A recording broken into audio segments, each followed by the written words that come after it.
everybody, and welcome to the fourth episode of the Shadowbringers podcast. It's been quite an astounding year for the Shadowbringers expansion and Final Fantasy XIV, if I have to say so, but I'm not the only one who has to say so, because joining me, as always, is Rose. Hello. Hi, I'm here also. Last time technical issues delayed our podcast, but this time I feel like we have a good excuse because technical issues delayed the game coming out for quite some time. So God, everything's getting delayed, which is fine. Yeah, no, totally. But yeah, and especially for this patch, like, people had to wait so long for this patch to come out compared to like before. I mean, I hear the horror stories about when Heavensward first launched, and it was like a long time for people to get the next patch. Yeah, and I think part of the problem with that one, where that one felt worse, was I think it was like, hey, so it was the first patch of the expansion. Obviously, the expansion ends with like a million cliffhangers and stuff like that for Heavensward, and it was like, wow, all you have to do is never reap and the fractal continuum. There's no primals out. There's no anything. So like this time around, we were pretty fine because there were already like what two primals, three technically, I guess. There were three with man, right? Yeah. And yeah, it was just like there wasn't much to do. But this time around, I think there was enough to do that it wasn't that bad. And we certainly weren't just met with Void Arc as the one thing that was coming out. Yeah, this patch had I want to say it's probably like patch 5.3 Reflections in Crystal was probably one of the biggest patches the game's ever had. Yeah, definitely. With all the stuff they put into it. With that in mind, is there anything you in particular you wanted to start us off with, or do you want me to pick? Do you want to start big or do you want to start small? Do you want to like work our way to a point where we could talk about the MSQ if we wanted to keep it spoiler barred, or like do you think we can time? we can start small and build up to the big stuff. All right. Yeah, sure. Let's do that then. Let's see. Okay, if we're starting small, then I think it's only appropriate then that we talk about the Dwarf Tribe quest. Yeah. Yeah. When they announced that, oh hey, the dwarves are coming as a new tribe, I was like, oh, that's cool. And then they were like, they're actually just Lalafell and with beards, and I was like, oh fuck yeah, sign me up. These designs are adorable. I love them. Can't wait for them to be the crafting tribe. And then they were in the best way, because one, their whole quest line is building tanks for the purpose of protection against like Sin Eaters, which makes sense in the context of the first. And two, they went off this other idea that I had, because before the Qatari from last patch, because the Qatari were the only tribe that weren't announced prior to Shadowbringers. Like, they told us, okay, we're going to have 3 tribes like the last 2 expansions. We're going to have the Pixies, we're going to have the Nummo, and we'll have the Dwarves. So naturally, I and everybody else thought that, okay, the Pixies will be the first tribe, then the Nummo will be the second tribe, and then the Dwarves will be the third tribe. But they rolled the Nummo into the Pixie tribe quest, and then they introduced the Qatari out of nowhere. And so I thought, like, since like way back in 5.1 when we got the Pixies, I thought, okay, well, if the Pixies are already using the Ilmeg area, I'm assuming the Nummo will like come to Lakeland and, you know, help out people in Lakeland, because they're trying to like reconnect with like people again, because that's their whole thing, is they like working for people, doing like chores and tasks and stuff. But no, it turns out the dwarves are actually in Lakeland, so I was kind of half right. So, because I just figured that it would be really annoying in a, like with how Calusia's like designed, It would be really annoying to fly up and down all over the place. Did you see the reason that they had to move them to Lakeland from like a game design standpoint? What was that? The memory limit in Kalusia has reached its limit with all the Nier stuff going on, and the main story phasing and stuff that they have to do for the instancing, and the like all of the dwarf areas changed with the Nier stuff that came out. They keep having to add like the puppets bunker from this patch. Like, you can, if you go up to the mountains, you can see it over there. Like, but not everyone can see it. So it's like occupying the most space out of any area in the game or something like that for memory. So That makes sense. yeah, And like, Lakeland has nothing. Lakeland has nothing because like I think I mentioned this like way back during our first episode, is that Lakeland kind of just doesn't get used in the MSQ all that much.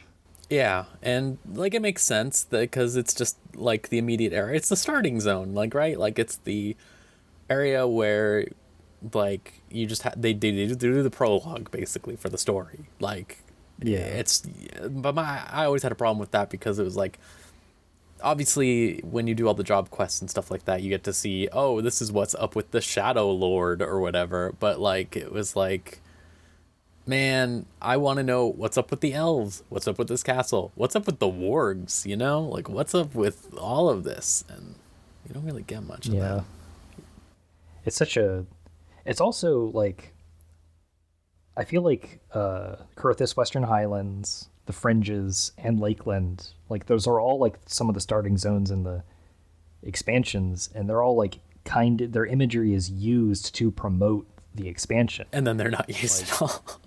and then they're not used at The all. Fringes got a lot, I think, at the very least. Like the Fringes had both like all of the Black Rose stuff set up and the swampy stuff.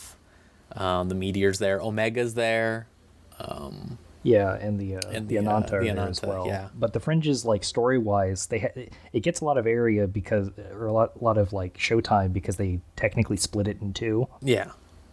You start there, but you don't finish that area until much later into Stormblood. But Yeah, whereas Kurthis Western Highlands is Dusk Vigil is optional, and also Yazael leaves her house instantly. yep.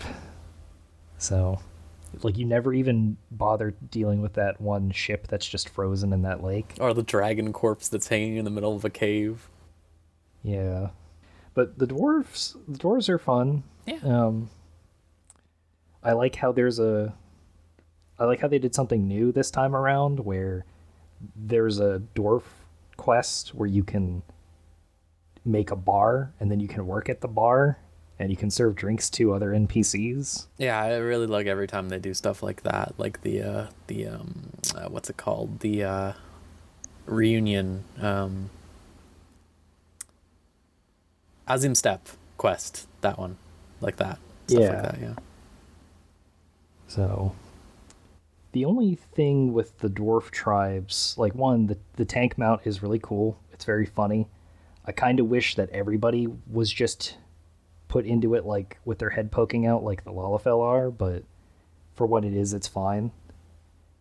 But the big thing for me with the dwarf quest was I saw a twist coming towards the end of it, and it turned out that I was correct in that the one girl dwarf was going to take off her helmet.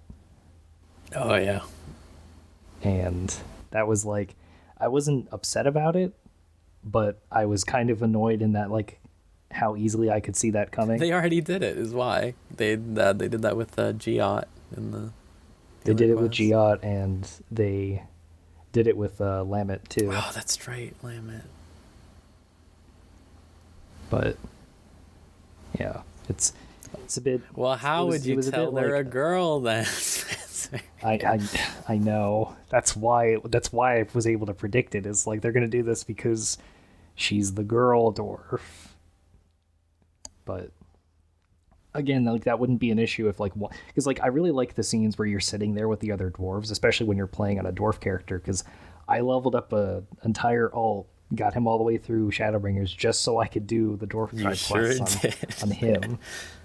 And it's really fun, like, because I had his outfit be green, and like all the fun thing is all the dwarves get like different colored outfits because the old lady who's helping them build like tanks is like, I need you all to figure out a way to distinguish each other because I can't tell any of you apart. And so they just paint over their armor.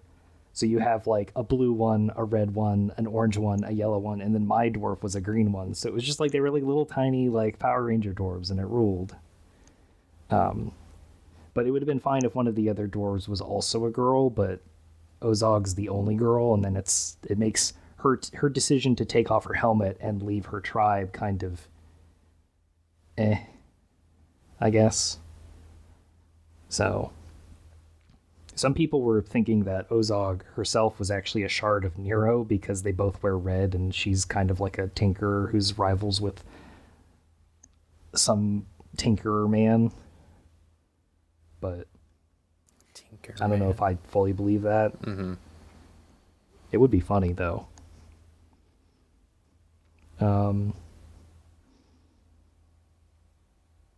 Overall, like I'm glad with the dwarf tribe. Oh, my favorite part about the dwarf tribe quest, aside from the aesthetics, because they're all really adorable. It's the first you get a dialogue option to determine whether or not your character drinks alcohol or not. Right, that's true. Yeah, I didn't even think about that. You get to choose if they don't drink at all, if they drink a lot, or if they just kind of drink here and there. So, I thought that was pretty fun. Yeah, I appreciate.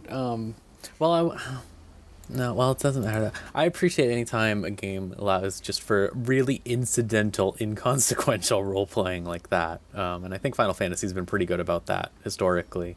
Just even in like main story cutscenes when you can say really dumb bullshit that isn't like jokey bullshit, but like is like just really specific something that you can then like. I usually end up using that stuff as a springboard for character lore or something like that. I'm trying to think of an example.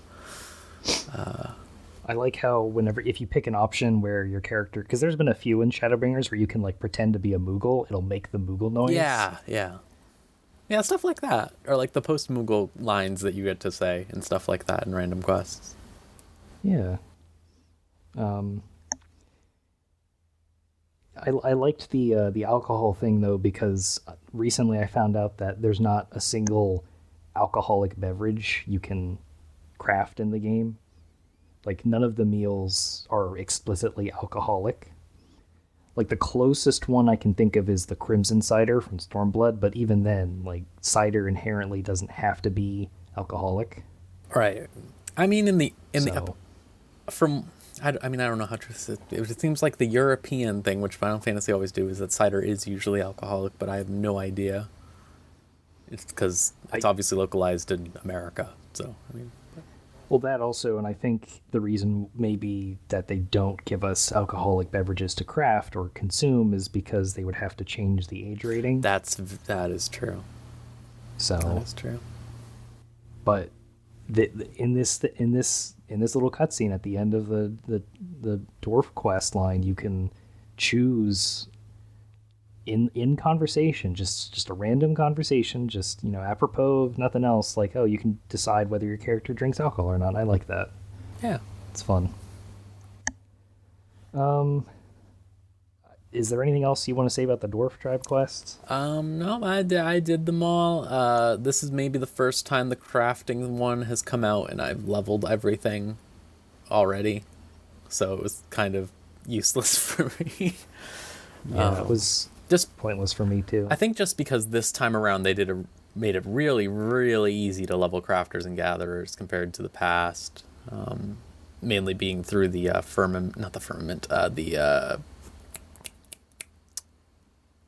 what's it called? The firmament definitely helped. I will say that. That is definitely something that I think I finished a blacksmith on. But it was the crystalline mean.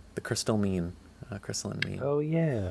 Those quests gave a ton of experience points, like some points 2 levels, I remember, just from doing it in high quality. You can max out basically 1 per 5 of the 11 jobs just using those. Yeah, and then it was just like a matter of like, all right, then I'm going to do the leaves for the super easy ones that don't need materials like Weaver. Which they have gotten better about Weaver materials, and I have to say, that is thanks to my girlfriend, who got a live letter question answered by Yoshi P. Where she complained about Weaver materials, and they used her question, and there's like, you're right, we're going to fix it, and they fixed it. So you're welcome, everyone. Shout out to your girlfriend. Thanks, Small Game-O. Oh, I love Small Game-O. Yeah, yeah, you know Small Game-O because we do the maps. Yeah, we do the maps together. What's another small thing we can talk about? We got new dragon lore with a new custom deliveries client. Yeah, and we got a little dragon buddy, which I love. I always love getting a new dragon buddy. You get to see She's cool. She wants to craft things for people. Yeah, you get to see her grow up. Yeah, you do. That It's was kind of weird, but quite okay. quite something. You know, dragons are aliens, so whatever. They can do They whatever are they want. aliens, so it. I mean, dragons are also special, so they can like have whatever lore they want, you know. That's true. So if their lore dictates, oh man, their powers determine what their appearance looks like, and they just evolve like Pokemon, sure, fuck it, Yeah, whatever. sure. And one day, if they decide that they want to have hands, they can have hands, I guess. You know what that means though is that we could have a dragon who is just a person with a big sword in the That's future. true. We could. Oh, that's gonna. Rip. That's my character in Final Fantasy XIV. That's my rich lore. I'm hoping that as we go into more of this, I love any time we get to do any fucking dragon stuff, because again, that's my favorite part of Heavensward was the dragon lore, and even my favorite part of Stormblood was the dragon lore, where they said that all the dragons were aliens and stuff. Yeah. And the Midgard Stormer fight and stuff, where you get to see his fucked up planet. That was great. I really, really hope we get to see the rest of the first brood soon, because I have to. My theory is that we have to be going to Mericidia for part of the next expansion. I imagine the next expansion will be a lot of cleanup for the existing world. So I imagine we'll do Charlea probably, because then they can do an Alphinaud and Alisaie arc. Probably more Alisaie arc, probably because she needs one, I guess. Like, because they even joked like in the thing, like at the end of the main scenario, where Alisaie is the most animated of all time out of any character that's ever been in the entire game. And she's like, I feel like I didn't get any personal growth over this adventure. Like, everyone else did a bunch of shit, and I just sort of sat there, and my outfit's exactly the same as it was. Yeah. So I imagine they'll do something with her. Probably do Mericidia, and then definitely Garlemald, obviously. They've been setting that up for a while. Yeah. For real this time. For real this time. And Yoshi... Because everybody thought that we would go there after Stormblood. Yeah. Which, if we weren't going to another fucking planet... if we didn't get Isekai'd, it would have been fine. Yeah, I think that'll be what they do. Yoshi P did say that 6.0 is the end of this story arc that they're doing, or whatever. So, I mean, I figure you have to go to Garlemald and Mericidia as part of the end of that, right? Like, you have to go to Mericidia, especially because, well, we'll get into it later, but there's a lot of lore to suggest Mericidia will be even more important than it was. Yeah, and plus we still only have like 2 more of the first brood left to exactly find. So yeah. Eltol's custom deliveries, bring it back to Shadowbringers content. Yeah. Outside of the really interesting dragon lore, and the fact that once again, like the firmament being built up is a really cool payoff for all the stuff back in Heavensward. I don't know, like, I thought that it was really cool this time how they said, okay, so we've had all of these custom delivery clients from Heavensward to Shadowbringers. And in Stormblood, we introduced where like a reward is once you max out your affinity with them, you can basically dress them up in whatever kind of wacky wild costumes you want them to be in, which is pretty cool. Like, I'm sure there are people who are weird about it, and I'm like putting like, I don't know, Adkara in like the Peppa Pig outfit or something, or just putting all of them in the Peppa Pig outfit. Or maybe they just mix and match, and it's like, here, you can be the frog person that I turn in every week. But you know, I thought it was fine. I'm still really mad we can't dress up Minago, because that's the only one I care about. Well, she has a uniform on. Yeah, well, I have a better uniform for her. It's like a 2B outfit. So then, oh yeah, the 2B outfit, of course. So then with Eltol, they were like, okay, the custom delivery person is going to be like a dragonette, or a dragon baby, and we can't just come up with a whole bunch of different outfits for the players to choose for her, because that'd be kind of boring. Because you would just like, oh man, I'll dress her up in the carpenter outfit. Okay, cool. Whatever. So what they did instead was, we're going to make her evolve like a Pokemon, and then the reward is you get to have her as a mount. It's pretty cool. Yeah. It gives players access to a really cool looking dragon mount without having to do any of the EX content in Shadowbringers. Yep, and I was just glad. I think the only other like, they don't have the default final boss of Stone Vigil dragon model as a mount in the game yet, right? I don't think. Correct. Okay, so yeah, like the only other one was they have Null's model that you could get from Centurio Seals. So I'm all for. It's really funny to me that, like, I mean, it's a custom model this time around. Obviously, she has her little hammer and satchel and stuff like that. But it's really funny to me that their recent like mount thing that they've been adding is just, oh god, there's I don't know, grab that random enemy that was on the overworld before in Heavensward, just put it in, make it a mount now. Like we just got the big ram from the Western Highlands, I believe. Oh yeah, as a mount, and we got the sheeps. I mean, the sheeps are from the base game, but we also got, and like we got the monkey. Yeah, the gorilla. Yeah. From a while ago. I feel like there was another one too that was weird. I want them to put in the blood gliders from the peaks, the big red moths. Oh yeah, yeah, sure. I've wanted those as a mount since 4.0. Yeah, they look cool. Yeah. That's weird that they haven't, honestly. You'd think that they would have. Yeah, I mean, we'll probably get a moth mount at some point in the future. I just want it specifically to be the red ones because they look really cool. Mm-hmm. Well, maybe, you never know. Maybe the next expansion's primal is a different colored moth for each one. Oh man, I can't wait for big moth GF that I have to kill. Yep. Let's see. Oh, here's something. Faux hollows. Yeah. That was a thing they added to this video game in this patch. It sure was, and it was also a thing I stopped doing almost immediately. So I tried Shiva Unreal, being a person who didn't do Shiva Real on content. And so, you know, I did like a couple practice groups with it. I was on healer, which was fine.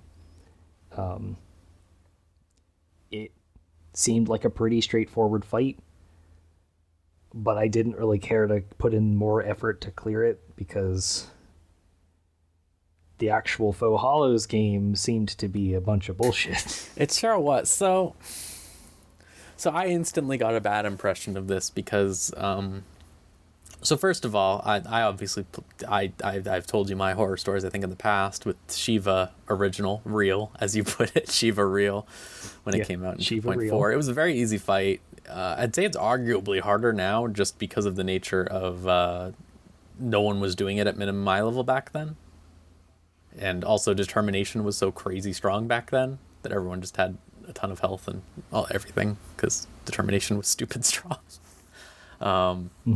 But it's still really easy. It's a really easy fight. So I had put in like 110 clears when it was relevant, I think, was when I stopped. So I have had enough of it in my life, probably. That's definitely a big reason why I stopped doing it. But I had a bad impression right out of the gate because it took me a bit to clear. Like it took almost a whole day, basically, to get a clear, which was just luck of the draw with the groups that I was getting. And then when I went to do the Faux Hollows mini game, I just happened to, it's a tile, it's Minesweeper, right? It's Minesweeper, basically. And you get to like flip over a certain amount of tiles and get a reward. I just, by sheer luck, happened to flip over absolutely nothing with the 10 tiles they let you flip or whatever. Just absolutely nothing. Not even a hint of a tile. And because of that, I earned literally nothing from doing Shiva Unreal.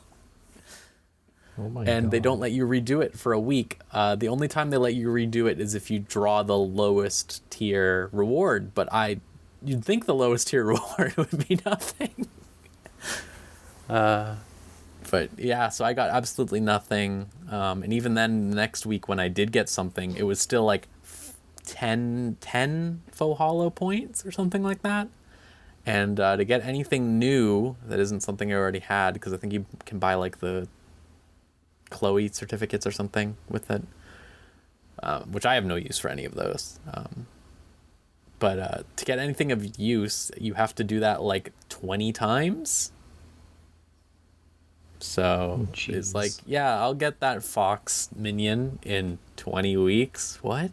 Like 5 months? Okay. It's very, I don't understand. You don't even get a drop from the trial. Like there's no, you get what, 10 of the current tombstone, I think was what it was. Oh, that's not It's great. not good. It really made me baffled because like, I feel like their reward systems have been getting better for the most part. Like, you know, like in 3.0 they added the totems for stuff. In 4.0 they made the materials drop as a loot in the chest from primals and stuff like that, because they used to just be dropped to the inventory for a random person. And then in Shadowbringers, the normal raids all drop one. Like there's 8 drops now instead of 4. Yeah. So yeah, like they've been doing good changes, and then it's like, yeah, this is just like, what were they thinking? Especially, it was especially weird to me because this patch was long in development, right? Like obviously it wasn't long in development because they had to. It was, I mean, they had to rather than like it was planned. But it feels weird that no one in the play testing or anything was like, man, this feels like ass, you know? Like, this does not feel good. Especially when the ultimate reward, I think, which is the one that takes like 6 months to get or something, is a recolor of the Pegasus mount, or the Unicorn mount? Unicorn mount. Yeah. That you can also just get from Wondrous Tales. That was the part where I decided I wasn't going to do this because I heard that you could just get all the rewards from Wondrous Tales. I don't think you can get the little fox, but everything else, yeah. You can't get the fox, which is like the one thing that's probably the most valuable, in my opinion. Like that and the mount are the two most valuable things. And if those dropped from doing Shiva Unreal, or Shiva Unreal dropped a token for you to get them, like, I don't know, 50 for the minion and then like 99 for the horse, like, you know, every other like EX trial mount like price, that would be fine. But the things that I didn't like about Faux Hollows and the Unreal trials is, one, they're limited time, kind of. I'm sure the rewards will stay around, but the content will change. The actual fight you do every week to get stuff, like, next patch there isn't going to be Shiva Unreal anymore. It'll be a new Unreal trial, presumably, from what they've said. Yeah, and I feel like this would be much more effective if it was a playlist. Yeah. Of like, and maybe we can get to that further down the line, right, when they've made these fights. But I'm gonna tell you right now, they're not putting like effort into these fights. They're just tuning numbers. That's something that takes like less than a day's work. Like, they've even said it doesn't take a lot of work, because they've said that they have a system. How they've done the battle calculations is they can tweak the numbers really easily just to make a fight harder or easier. Yeah, exactly. Yeah, I think it'd be better if it was a playlist, or if it was like a bi-weekly thing, like every 2 weeks it's this fight or something. So at least you're not doing the same fight over and over again. I think there's a lot of ways that the whole system itself could be improved upon, but I honestly at this point don't feel, and like, keep in mind, I don't even like doing Wondrous Tales because most of the rewards I either already have or don't really care about. Like, the big thing that you can get from Wondrous Tales is XP, which I don't care about, tomes, which I don't care about right now, and Like, the only valuable rewards that I can get are the ones where you get 3 lines. And how often have you ever gotten 3 lines in Wondrous Tales? Once. Yeah. I've gotten it once, and I'm not going to do Wondrous Tales every week just in the off chance that I can get that. Now, I'm not saying if you're doing Wondrous Tales, you're a dummy and you shouldn't do it. No. I'm speaking from where I am in the game. If you can get stuff out of Wondrous Tales, like those MGP cards are really valuable, and the tomes are actually pretty good as well as the XP now. But for me, there's no point in doing that. Like, I also just don't like having to do older content unsynced just because a checkbox wants me to do it. Yeah, I think that so my issue with both of these things are rewards, really. I think they said they were going to overhaul Wondrous Tales soon, aren't they? They think they said that. Maybe? I think they said that, but like they said it like during this patch is live. They're not 5.4 is the upcoming one, the 5.3 one. I think they said like, yeah, it's right next to Wondrous Tales. By the way, at some point we're gonna fix Wondrous Tales. We just have to think about it or something like that. But Okay. anyways, the problem with Full Hollows is that there's not enough reward for doing the actual thing. It's all chance reward, which is insane to me. That like, because even when you're grinding, like, say, Hades Extreme, for example, you're getting... There's a chance that you'll get materials every time. You're getting tomestones. You're getting the totems that are equaling up to you eventually clearing, getting the thing that you want, or things that you want, if you want weapons and stuff like that. But, like, here, you're not guaranteed anything, and I think that if they even just gave you like a little bit of points each time and then you got that extra chance because you did it to also get bonus points, that would be better. Like the fact that you can just come away like me first week and you spent like hours trying to get that clear for something you cleared years ago. And you're just doing, And you come away with nothing. It's just like, cool. You know? Yeah, it's a really weird combo of they have you do that. You get to clear it once, and you're not even guaranteed anything. Yeah. It's more punishing and less rewarding than actual on-content EX fights. Yep, exactly. And the thing with Wondrous Tales is I think they just need to create more cosmetics for it. I think, like, I'm not a big fan of, like, cosmetics that end up being locked away for a lot of people to get because they're hard to get. But at the same time, I think it's cool if, you know, hey, this person randomly got this thing, you know? Because I feel like every other time they've done that, it's something that you can't even see on a character. Like the Chocobo ring for winning the MGP lotto. Yeah, or the necklaces that are hidden behind like half of all of the gear in the game. Yeah, and I just feel like if they were like, because I'm not going to go do Wondrous Tales so that I can get the augmented gathering gear that will last 2 patches, you know? Like, I'm not going to bust my ass trying to get that. But if it looked different, if it had, like, a special trim or something, you know, maybe. I just don't think the rewards are I there. think they should put, whenever they come out with a patch and it has, like, the new fashion gear that everybody does the treasure dungeons for, I think they should put that in Wondrous Tales. So that's a way you can get sure. it if you don't have the ability to, or like if you have hang-ups with trying to get with groups to do map parties, then that could be a way you get that stuff without having to pay billions of dollars. Yeah, that's definitely something they need to examine for sure with the maps. I've found their reliance on maps is pretty weak, honestly. And it's kind of related too, because if you get, whether or not you get the reward in both treasure dungeons and in Wondrous Tales is up to chance. Yeah. And if that's where they want to put those rewards, then I think those two work really well together. Sure, yeah. Is that a bad idea? Speaking of like crafting and stuff though, Firmament Round 3 was a time for all of It us. certainly was. Oh, man.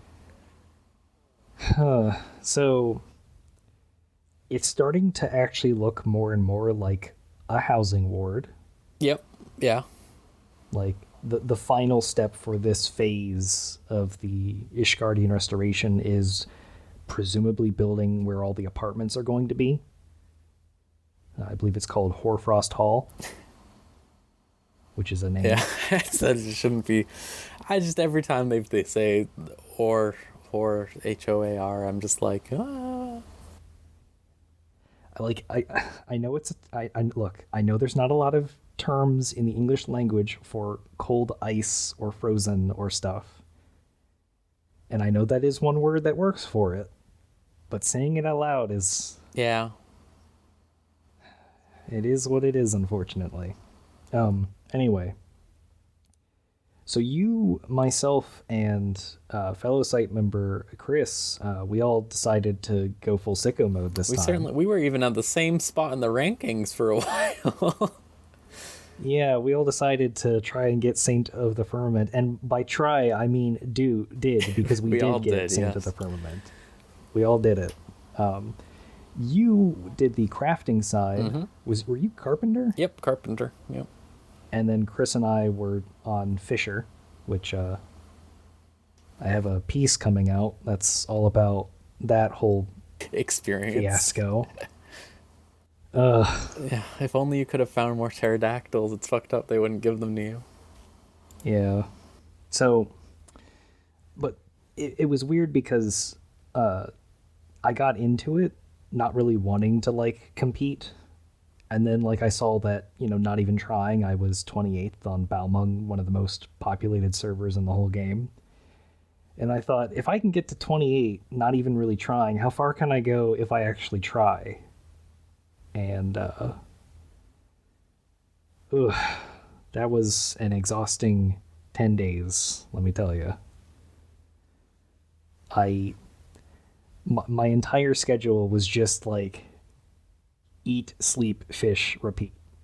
Because that's all I did for those 10 days. I didn't, and like I was ramping it up too.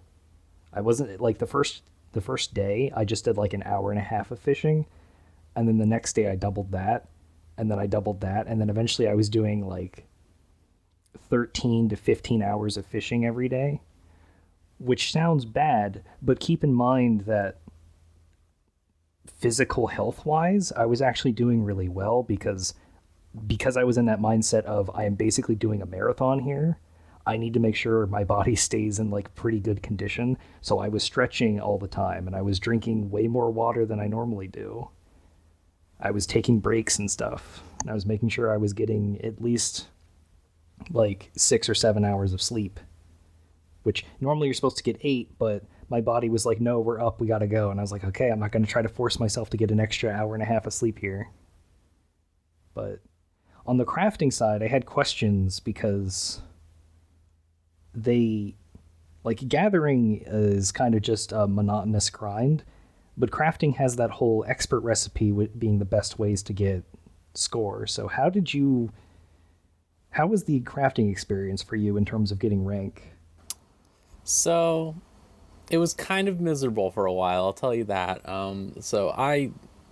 First up, I will say that before getting into this, I was a big crafter in 2.0, 3.0, kind of stopped in Stormblood, and hadn't done basically any high-level crafting since they reworked the system back in, 5.1, I think? 5.2? Yeah, okay. Part of that is because I had 2 girlfriends who were each just doing all of that for me, so I didn't really have much of a reason to. Sure. But getting back into this, I had to relearn basically everything, because, nothing works anymore. They deleted half the moves, stuff like that. And it was fun to relearn it, but it was very much a case of like, oh god, I don't know how any of this works. Oh god, the expert recipes also have like these new randomized elements to them, like pliable, sturdy, oh god, I forget what the other one is. It's pliable, sturdy, centered, and each of those have their own effects, and you basically, every single craft, no matter how good you're doing it, there are ones you're just not going to do it on, is how the expert crafts work. Because you just didn't get the right, qualities at the right time. I'd say I probably had, in the end, something like a 65% 5% craft success rate. Wow. Just because of how brutal it was a lot of the times. You basically, like, it was really just a case of, like, a lot of the times, just for time's sake, what I would do is I would do the first few steps of a craft. If I wasn't getting, like, the optimal way of doing it, I basically knew, like, okay, this is not getting done. So I just had to, like, do a couple rapid synths until I ran out, so that there's the chance that it refunds the materials when you break a craft, instead of just quitting out.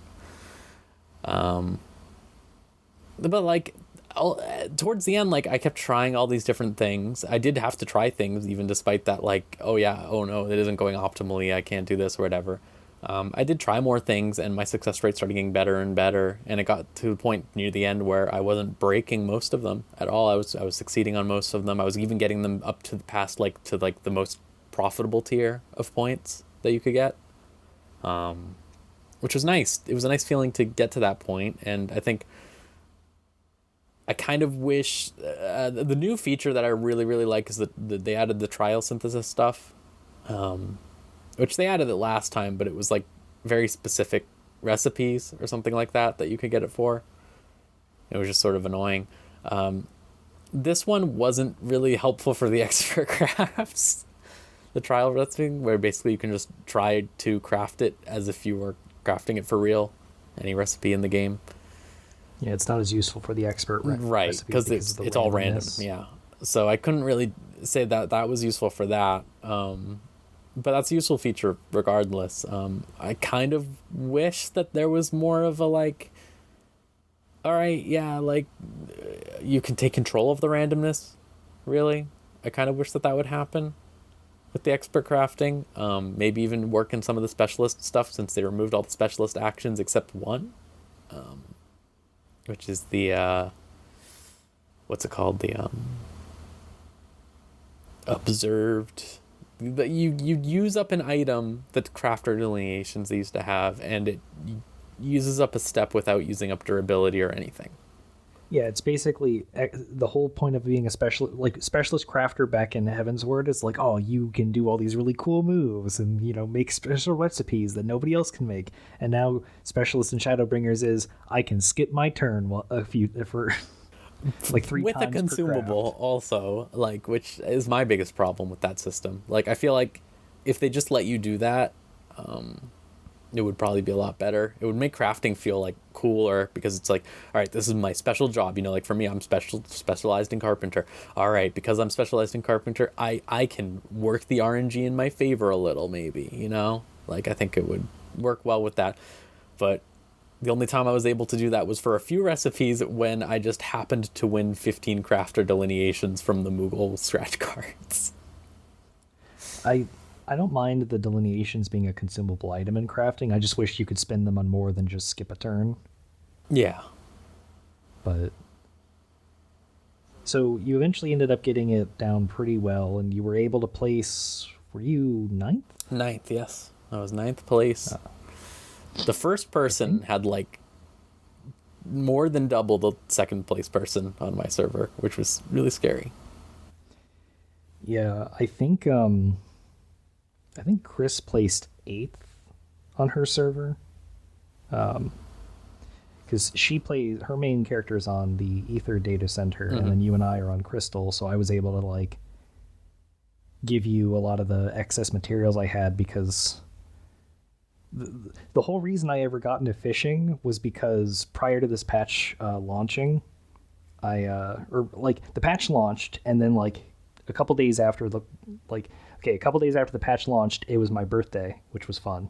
And then a couple days after that, I was helping Solon and a few other people get into Final Fantasy XIV, and, you know, I've been helping them on the stream every, like, Tuesday and Friday. And the firmament stuff launched in September, and prior to it launching, I was like, I want to get some rewards for this crew, these new players coming in. I want to get them some fun emotes and, like, the gorilla mount. And let me try fishing in here. And then I found out that you can desynthesize fish into the crafting materials that miner and botanist use, which I didn't know about. But so, like, I just had a shit ton of fish, and I was using the new desynthesis where you can just desynthesize everything in a stack.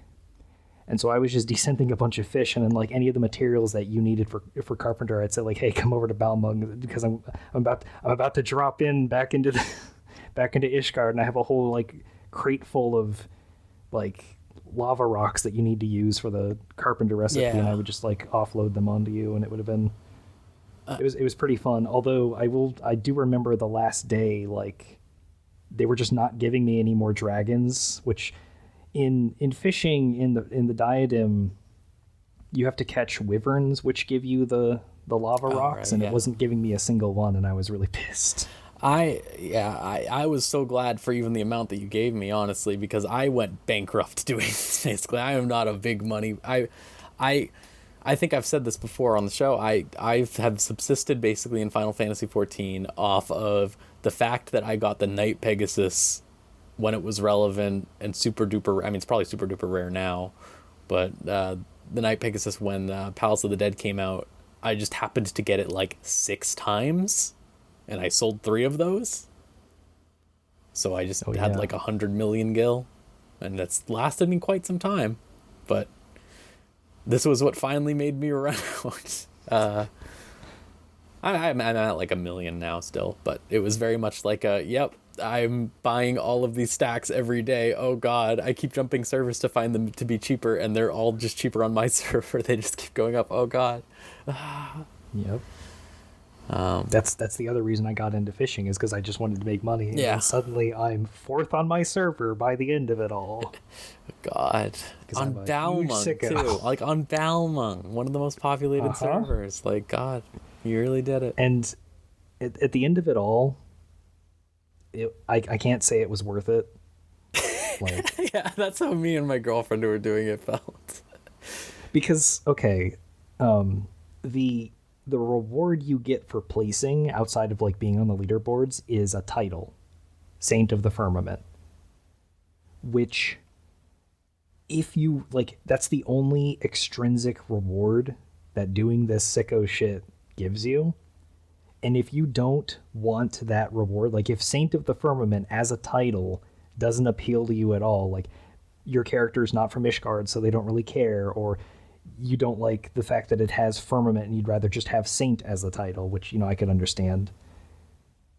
Like, it's not worth it. And the only reason it was worth it, like, it wasn't worth it for me in the extrinsic sense. It was worth it for me in the intrinsic sense of, I feel accomplished having done this, but I'm never doing this again. Exactly. Like, if we have, like, Alamegan Restoration, I'm probably, I might do it then, but I'm certainly not going to fucking do fishing again. Yeah, they just come out with the title, if you place in the rankings, you get Skeleton of Alamigo or something. Oh, fuck. You get Abalathia's Skull as a title. God, that would be a good title, actually. That would be... Yeah.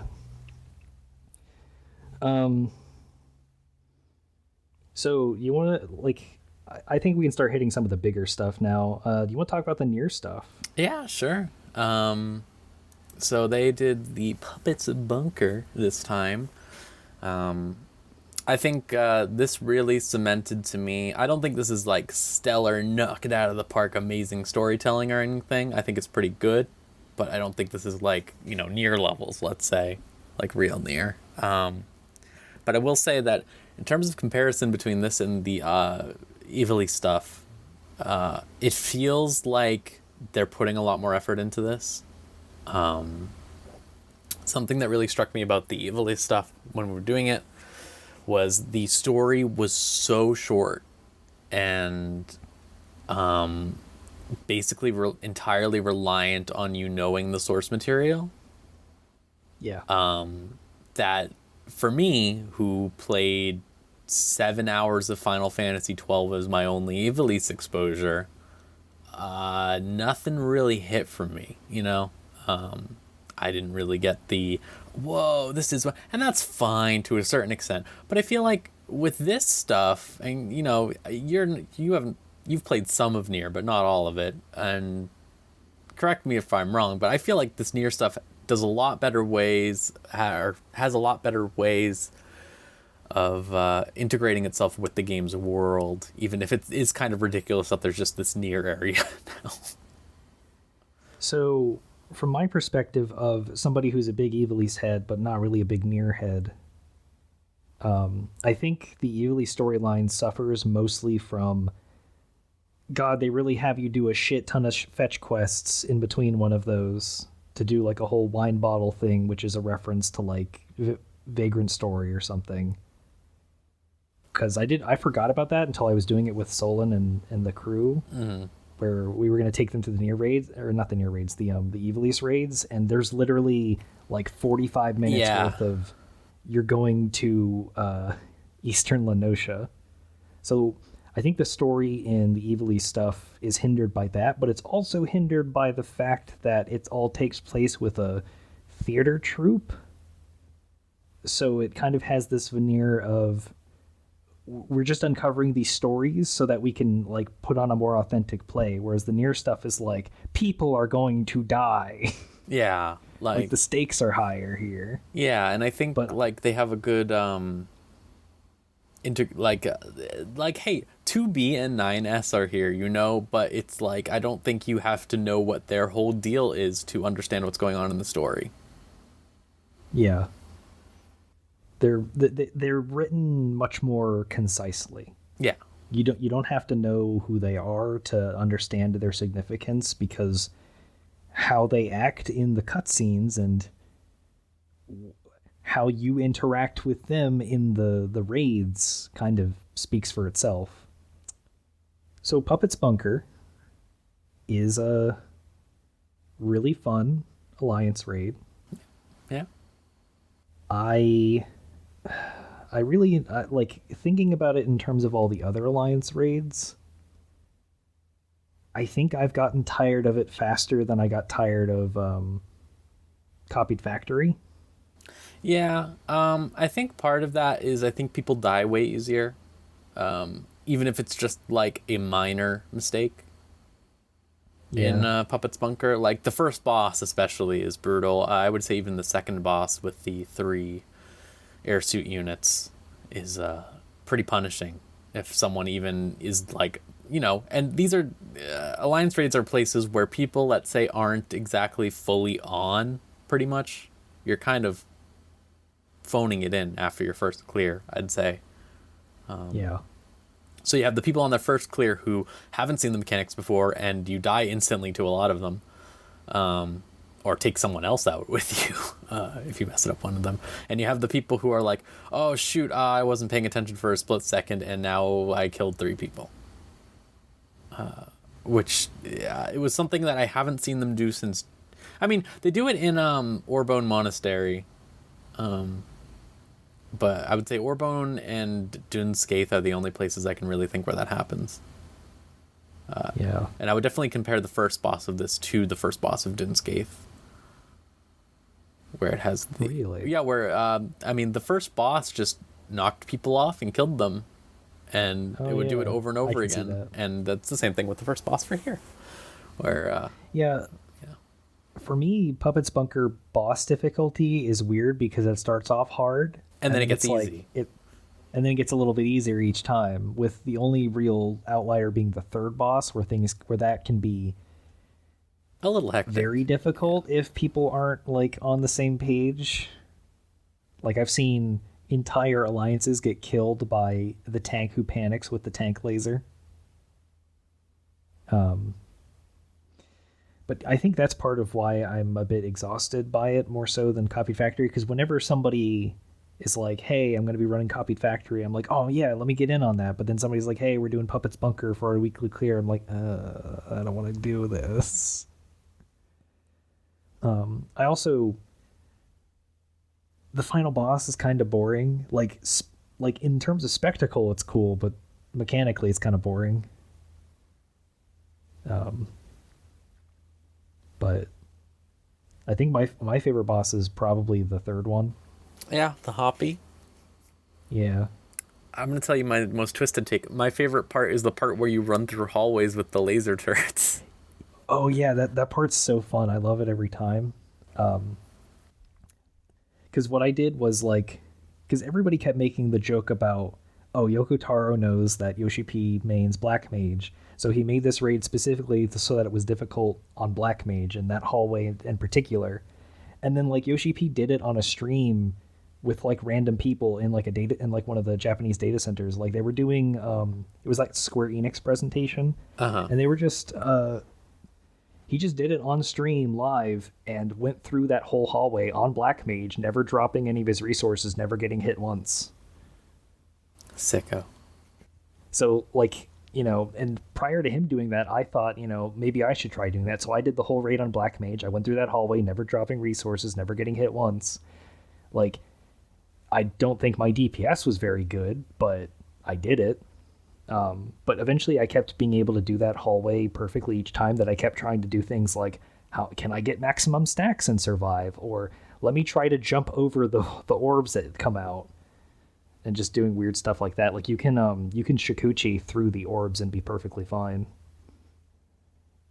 Yeah, it's nuts. I just think that stuff's a great pace breaker. I think that at a certain point we got to sit here with the raids and go, man, do we need more trash pulls? Do we need more? Like, I think the Nier raid in general has had a lot more, like, you're exploring and running around, you know, and, like, hey, a bunch of Nier robots show up or something like that in, like, a horde. And I think that's, like, a lot more, you know, thematically appropriate than, oh, boy, look, there's one big robot and then another, like, you know. Like, the first trash pull in the raid is, like, very, like, whatever. Yeah. I like the second boss, too, just because I like when people are fighting 3 different things at once and you have to pay attention. But I kind of feel like maybe they should start bringing back some of those ideas they had from Labyrinth of the Ancients, but in a way that's a bit more fun. Where instead of the whole raid goes through one big hallway of death and murder, each one goes through their own hallway of death and murder, and whoever gets to go by fastest gets like a damage buff on the final boss or something. Yeah. I think that would be fun. I agree. But speaking on the Nier side of things, as the resident Nier head, how do you feel like it relates to Nier Automata? Is the story still there for you, or are you? Yeah, it's fine. I think I'd have to see how it ends first. I think they have to put A2 in, because I love A2, and then I'll be happy, because I'll get the, monkey sees thing, neuron activation. But I'm excited for the last thing, because I feel like they'll probably do something wild and cool. I think the second one just being the crashed bunker from Nier Automata is already pretty cool. It has good implications. I'm excited after Yoshi P said that the last one's going to have Nier Gestalt outfits. Because they're not going to put in a Kaine outfit as much as I want, probably, but they'll probably put in like Kid Nier's outfit, which is pretty good. The fluffy Why color. would they put in Kaine's outfit? Because it's too... Oh, her whole ass is out. Like, she has the butt window. She has her boobs. I mean, maybe they will. Maybe they'll surprise me, but I doubt it. I mean, they did put that outfit on the Mog Station, which is very much just like a, hey, boobs are here now. You're right. It's just, yeah. Well, the difference is, like, Kaine's is, like, literally lingerie. Like, yeah. That is what it is. That's what they say it is. So, yeah. I would love it. I would wear it all the time, but I just wonder. Also, like, I totally believe they'll do all of that, that it will be the Nier thing, and he's not just being missed, because he's lied to us before, that Yoshi P. He has lied to us. But it's going to be that last raid will come out the same time as Nier, the Replicant remake, so. Yeah, it makes sense. That's all coming out next year. Yep. It'll be the same exact time, those two things coming out. Maybe I'll actually have finished Nier Automata by You better. No, I think they're doing interesting stuff with that story. I think, like, even just one of the biggest thing that gets me about Matsuno's writing, especially with like, you know, the Boja stuff, we'll get to it later. But I don't think Matsuno gives a shit about Final Fantasy XIV. Whereas I feel like them having Yoko Taro, or maybe even him asking to, I don't know how it worked, but him writing a lot of the dwarf quests that were already in Kalusia, that he said he did, for Shadowbringers proper, I think that gave him enough of an idea of like what Final Fantasy XIV is like and what sort of vibes they wanted to accomplish, so that I think it integrates a lot better. Like the Doomsaying dwarf circle, where they're all around there and you talk to all the dwarves and they're like, this is terrible, and say a bunch of stupid shit. It's like very Yoko Taro, but it still feels like it's happening in Final Fantasy XIV. Whereas all the Ivalice stuff was just like, oh wow, there's the ghost of Ramza saying thank you everyone for playing Final Fantasy Tactics in 1996. Like, okay, thanks Ghost of Ramza. Like, it was just really dumb. Especially when, like, from what I've heard from people, like, why would Mustadio Bonanza, like, yes, he is a character, but why would he be this epic robot that has like a heartfelt message for you, you know, based on like what Mustadio Bonanza is like in that game? Yeah. I still want that robot for Machinist. Yeah, maybe we will get. Maybe you'll turn into a mech someday. You never know. That's the next level. That's level 80, 90. I want to be 90. Gun Steampunk Cruise Chaser, and that's the only thing I want in this game. And Yoshi P won't give it to me. Like coward Yoshi P. But yeah, and like with, well, I'll talk about that later. We'll talk about that later. I'll just say the Bosha stuff again. Ugh. I think, like, okay, the last thing I'll say about Puppet's Bunker, Uh-huh. the outfits are really sick. They are sick, but I feel like they're put on the wrong fucking characters. I was really mad that the aiming hat is the samurai hat that they use in all of the promo images, and then you can't wear it on Samurai. Yeah, that was a big misstep. But they're definitely better than the first set. Oh yeah, especially because they're not gendered this time around. Yeah. They did the smart thing of, we're going to have these outfits that are kind of like the 9S style and these outfits that are kind of like the 2B style, but they're very different and they're the same for everybody. That's a big, nice change. I mean, like, not that any of the copied factory outfits were really bad. It's just the problem was that they were gendered. You didn't really get a choice as to which one you wanted. So it feels like they took some feedback, because I think a lot of people were annoyed about that. And fucking, I got a sick coat now, because the defending coat rules. It's everything I've ever wanted in a tanking outfit.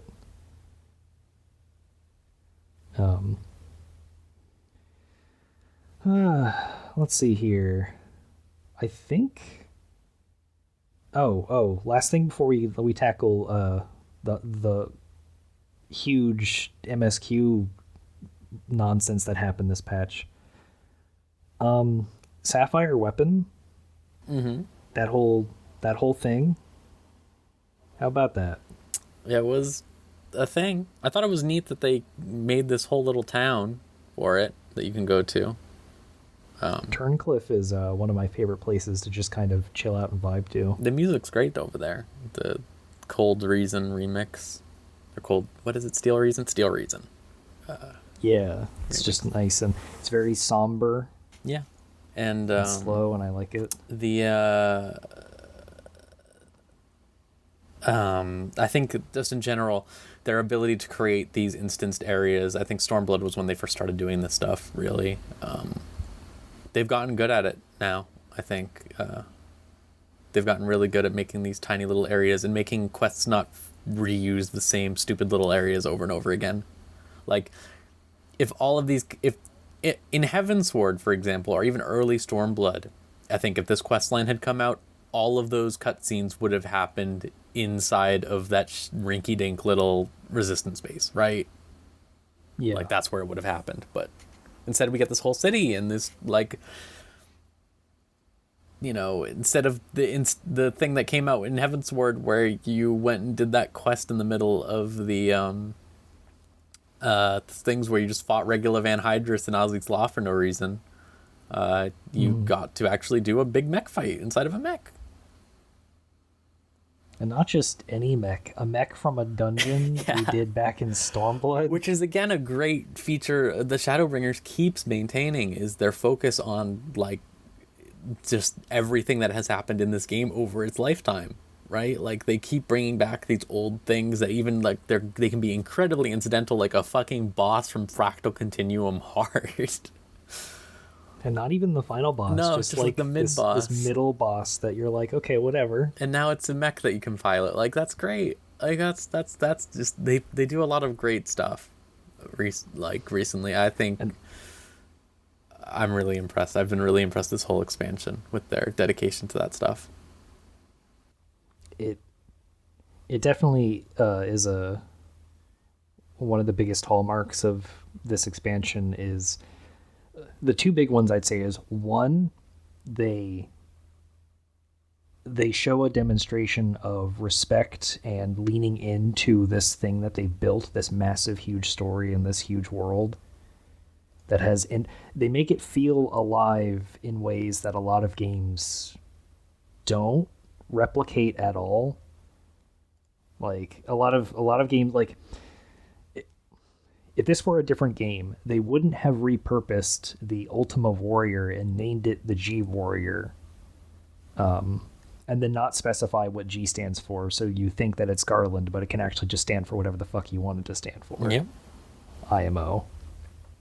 They would have done this whole new thing of making this huge, like they'd go like, oh, if this were another game, they'd say, oh, we're gonna have this big huge mech fight because this whole like section of Trials is all about fighting big mech, so we have to have the player fight a big mech, so we're gonna design this whole new cool mech for them to use, which would be fine, but the fact that they went back to an old dungeon and were like, oh yeah, it makes sense in context for people to have access to this technology, and we're going to build it from there, because that's like, why build a whole new mech when you just have one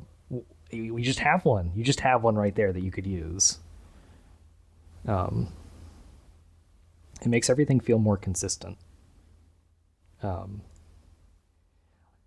also like the fighting with the mech is probably hit or miss for you, depending on how well you have.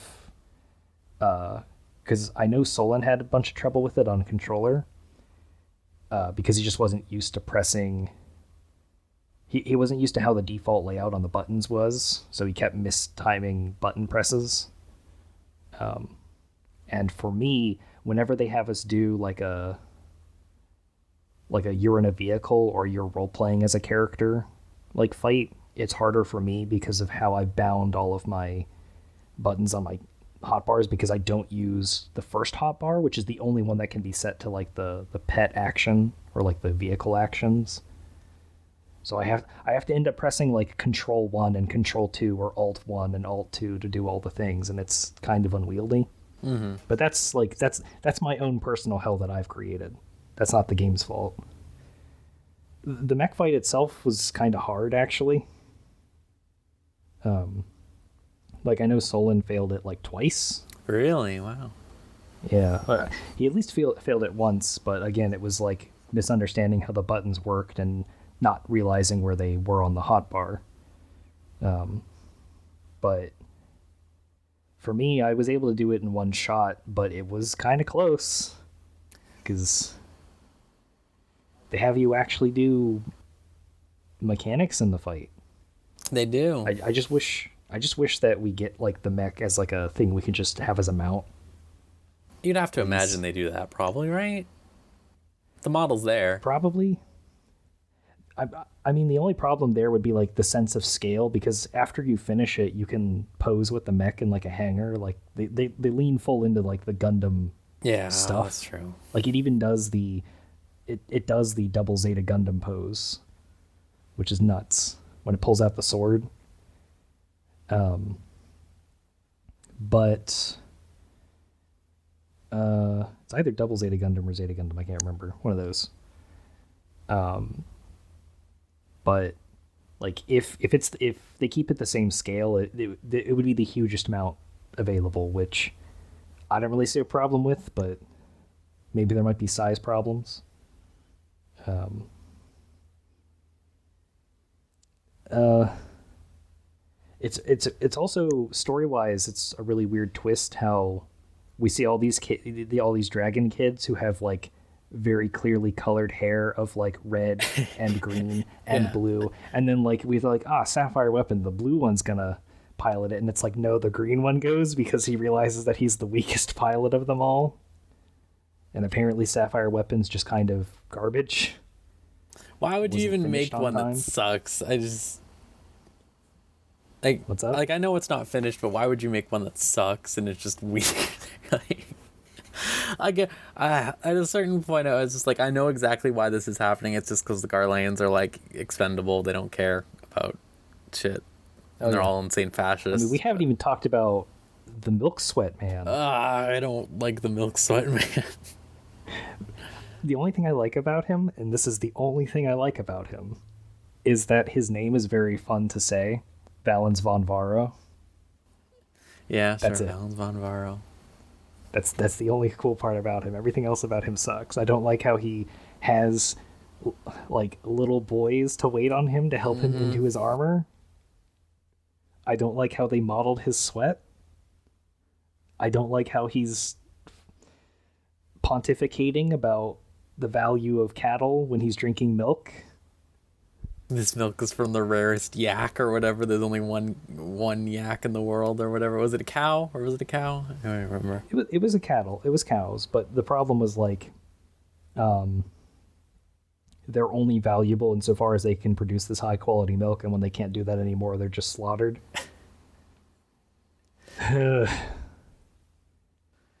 I don't like how he's specifically recruiting like children to pilot these mechs, but then again, he's a Gundam villain, so. I think it's honestly, I think the most fucked up part is that we just let Gaius Van Belzar like chill out and have his own bedroom in a fucking castle that also has Fordola like locked in a basement. Yeah. That was a big thing I kept thinking of doing this quest. Not to get too ahead of ourselves, but I do hope that they have Fordola be a prominent like comeback character for the next expansion. Listen, she did some bad shit, okay? But like she has put in the work, you know? Yeah. I read that Tales from the Storm where she's helping like kill off like the primals when you can't be asked to do like trial roulette or whatever. Yeah. So The summoner quests, that wasn't. yeah, the summoner quest is right there. But yeah, I really liked the Sapphire Weapon instance. My only issue is that I wish you could replay it, like in a simulation or something. Yeah, they need more simulations they need more score attack things in this game where you go in alone and try to do it.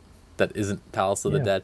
You know, that actually reminds me of something Yoshi P was saying. He said that they weren't adding a new Palace of the Dead thing because they saw diminishing returns on who was going back to it and who had cleared it. And I really think that's a bad move. Not for them to take a break. I think they should have taken a break this time around, probably. But I think they do this really bad thing with the Final Fantasy XIV development team, where anytime they see that people haven't cleared content, they just assume people don't want it instead of that there's a problem with it, you know? Yeah. Like, the big problem with Palace of the Dead, and the reason most people haven't cleared it, is you have to do 150 floors every single time, right? Like, you have to go, and realistically, those last 50 floors are all that matters for most people, where it actually, you have to turn on your brain. And it's just like, you have to do 100 floors before it becomes content that you have to think about. And that's a lot. And you have to get 3 other people to do that with you. And it's just like, the rewards just aren't there for what that is. Like, that's crazy. That's basically, that whole system is made for one person who is that one person who clears it on every job or whatever alone. And it's just like, they just need to create a better system for that sort of thing and more depth, which they started to get to with the Heaven on High stuff. But I'm really disappointed that they just keep doing this thing where they're like, oh, well, people weren't doing it, so no one wants it. That was his response when someone was asking for more hard 4-person content. That was like on level with raids. He said, well, there's Palace of the Dead and no one did it. Like, Then interrogate why no one's doing Yeah, that. Don't just assume. they just stop oh, there and go, well, well, no one's doing it. And it's just like, because it's so weird to me that they say that stuff and then they make Baldesian arsenals, you know? Like, 16. Eureka's, what was it? Eureka's 1.4 completion rate? 1.4% or whatever? Oh, yeah. Of That's. players who played the game got to hiatus. Didn't even finish hiatus, got to hiatus. That's what I did during this patch, actually. Oh, right. I remember you saying. Yeah, What a fun I've been using this time. patch to. I've been using this patch to clear a bunch of like old stuff that I haven't gotten around to. Like, I did all of the sightseeing log, the A Realm Reborn sightseeing log. I cleared Hidato, so I can actually like run Baldesian Arsenal now. I haven't yet because they really want you to.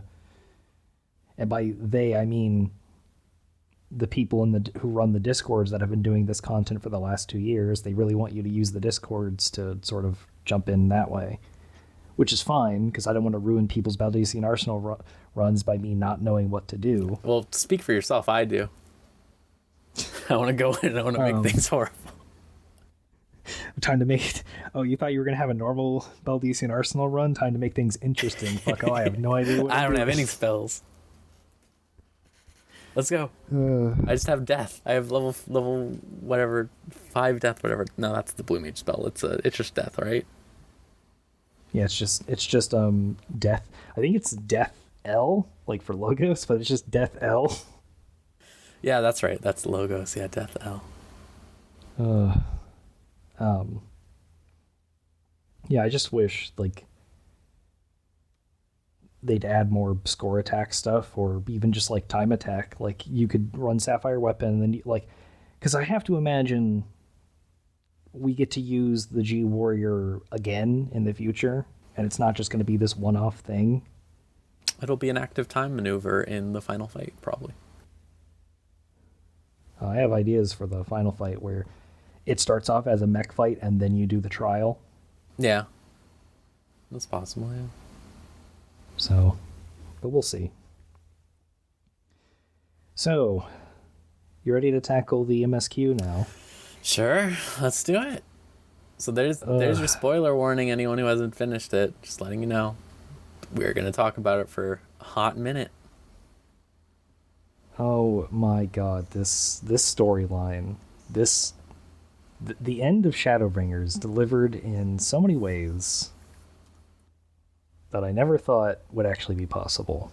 Yeah, if you told me, I think I said the thing that I said about original Shadowbringers was you tell 2.0 me that they made Graha Tia a beloved character, and I would say you are out of your mind. I will never care about this cat. And then I was like, now I'm like, you tell me in like 3.0, I say Elidibus owns. I would be like, get out of here. No, he doesn't. But they did it. They really did it. Oh dear. So, the first thing I want to talk about with the MSQ is how it starts off with them just telling us, hey, chemist is going to be a job in the future and it's going to be a healer. Bizarre. Absolutely bizarre. I was like, someone was saying, like, I saw a tweet. I had to start a little late and when the patch came out, and I was like seeing tweets that people were like, oh, so chemist is the next job, huh? And I was like, wow, I wonder what makes them say that. And the first thing is like, well, I read a book about people who throw chemicals at people. And I was like, okay, all right. I think her little cat girl story was about like she had been healed by an apothecary, and so she could go outside and play again, and she's like, wow, that was cool, I wish I could do that. I wish that could be my job or whatever. And then she goes to like the old lady who makes you drink the really horrible rancid stuff at the beginning of Shadowbringers so you don't fall asleep when they do the carpet bombing with sleep gas. Is that a war crime? No. I mean, it was against fascists, so it's fine. Okay. I'll accept that. Yeah, she goes to that old lady and is like, hey, can you teach me how to be an apothecary, but for like combat? And it's very much, oh, they're just going to add chemist then. And I don't say oh as in I am disappointed because I didn't want chemist. I would love to have chemist. I'm more so in the fact that it was very, very on the nose. Because we didn't get Gosetsu as like, oh, they're adding samurai to the game until 4.5, 3.5, right? Yeah. If 3.5 or 3.4 was when he was teased, I think. Maybe. No. It was 3.5. Yeah, it was the last patch. Oh yeah. Not that wasn't the only one this patch too. I know it's not MSQ, but Boja has 7 million Beastmasters, so I think we have a good idea of maybe if it's not the second real job that they'll add, but it is a job that we are going to get. Yep. Probably on level with Blue Mage, based on what Yoshi P said in the past. I wouldn't be surprised if the Boja storyline, like when they put out the last one, they're also like, and Beastmaster is available now. How fucked would it be if you have to unlock Beastmaster by completing Boja? They wouldn't do that. I almost want them to do it. That would be fucked, which is why I want them to do it. You're sick. Because it's like an old MMO thing, right? Where you complete like this big grueling task and then that's how you unlock like new content. Yeah, I guess. But imagine they're not going to. But... Yeah, they're not going to. I'm just saying, like, for you sicko over here who makes all the alts, would you love to make a fucking another alt and have it run all the way through Boja Nightmare World just so that you can make your Beastmaster alt? No. But I might respect them enough like gumption to do it, to go like, because I mean, we'll talk about Boja after MSQ, but I like doing Boja, so it wouldn't be that much of a big deal. And they've made some changes to it that have made that a lot easier. But back to the MSQ. It also starts with the opening of a book, and we see a page about the concept of the Warrior of Light from the first. And we see Mr. Final Fantasy himself on the page. Yeah, Mr. Final Fantasy. And that was very interesting. And then it's just a whole bunch of, like, helping the kids, like, start their journey of becoming an adventurer when they grow up. And then, the wrapping up of how do we get the Scions back home. And Elizabeth shows up, and we have a flashback to time before time where he was instated into the convocation. And Elizabeth's backstory is kind of wild because he's like short. He's a kid. I don't know if he was a kid. I think that's what they were implying, because he was like your U size, and when you were U size and you go to Amarot, everyone is saying, "Damn, you're a kid." I think with the localizations and stuff, they call him like they definitely say that he's younger than the other convocation members. But I don't think he's like a child. Like if he is a kid, then he would be about like relatively like Alphino and Alizé's ages. Really, I was getting the impression that they wanted to put a kid as the core of Zodiark because kids have purer senses of what's good and bad. Mm-hmm. And I thought that was what they were getting across. Like, because like even in all his cutscenes, like he is way smaller than everyone else. Like way smaller than all the other Amarodians or whatever. Yeah, he is. So I figured maybe like 12 or something. That was what I assumed. Either way, he's tiny. Either way, he's like small. And he's small, and he's definitely younger than all the other convocation members. Like, how young he is and how small he is up to your interpretation, I guess. Like, you can have the tiniest Elidibus you want. But The other thing about him is that he takes his job way too seriously, is the problem. And this kind of explains all of his motives. They're kind of like having to wrap up the storyline with him in this patch, because it's basically just all about who he is, what he is, why he does what he does. And, you know, much like with all the other episodes that we've done, I'm not going to go through every single story beat here, because, like, you have either played the storyline so you know what happens, or you're going to, and it's much more interesting that way. So why don't we fast forward to the Amarot instance, the oft contested Amarot instance of patch 5.3, because I know a lot of people really liked this instance and a lot of people really didn't like this instance, and both of them make really good arguments, I think. So where do you stand? So I didn't hate it or anything, because if you play the Heavensward song, my brain will go woohoo, but it was very, like, I just failed to see what the purpose of it was in the end. Like, it felt like we had done this already. Like, this is like when they kidify something, when they're trying to explain something and they have to kidify it. Like, and they even joke, like, haha, we're kidifying it for you. But it's like, Emmett Selk's whole deal was him pointing out, like, the whole final debate thing that he does with Alphanaut at the end, where he's like, well, what if it was what if you just had to kill, like, all of your friends to do this thing now, instead of like strangers or whatever, right? Like monsters or whatever, like that. Like, would that be okay with you, to just kill your friends? Like, that's what we had to do or whatever. So then you just have Elidibus going, and these slimes, they're not really slimes, they're Papalymo. Like, it's like, okay, you know, it just felt like, okay, Emmett Selk made this point and he didn't have to turn slimes into Papalymo. Like, it just felt like really redundant. And then the funniest part to me was when you get to Stormblood and they're just like, all right, that's enough of that. Yeah, you don't spend nearly as much time on Stormblood as you do with Realm Reborn and Heavensward, which is something. They don't even change the weather, because, like, Nope.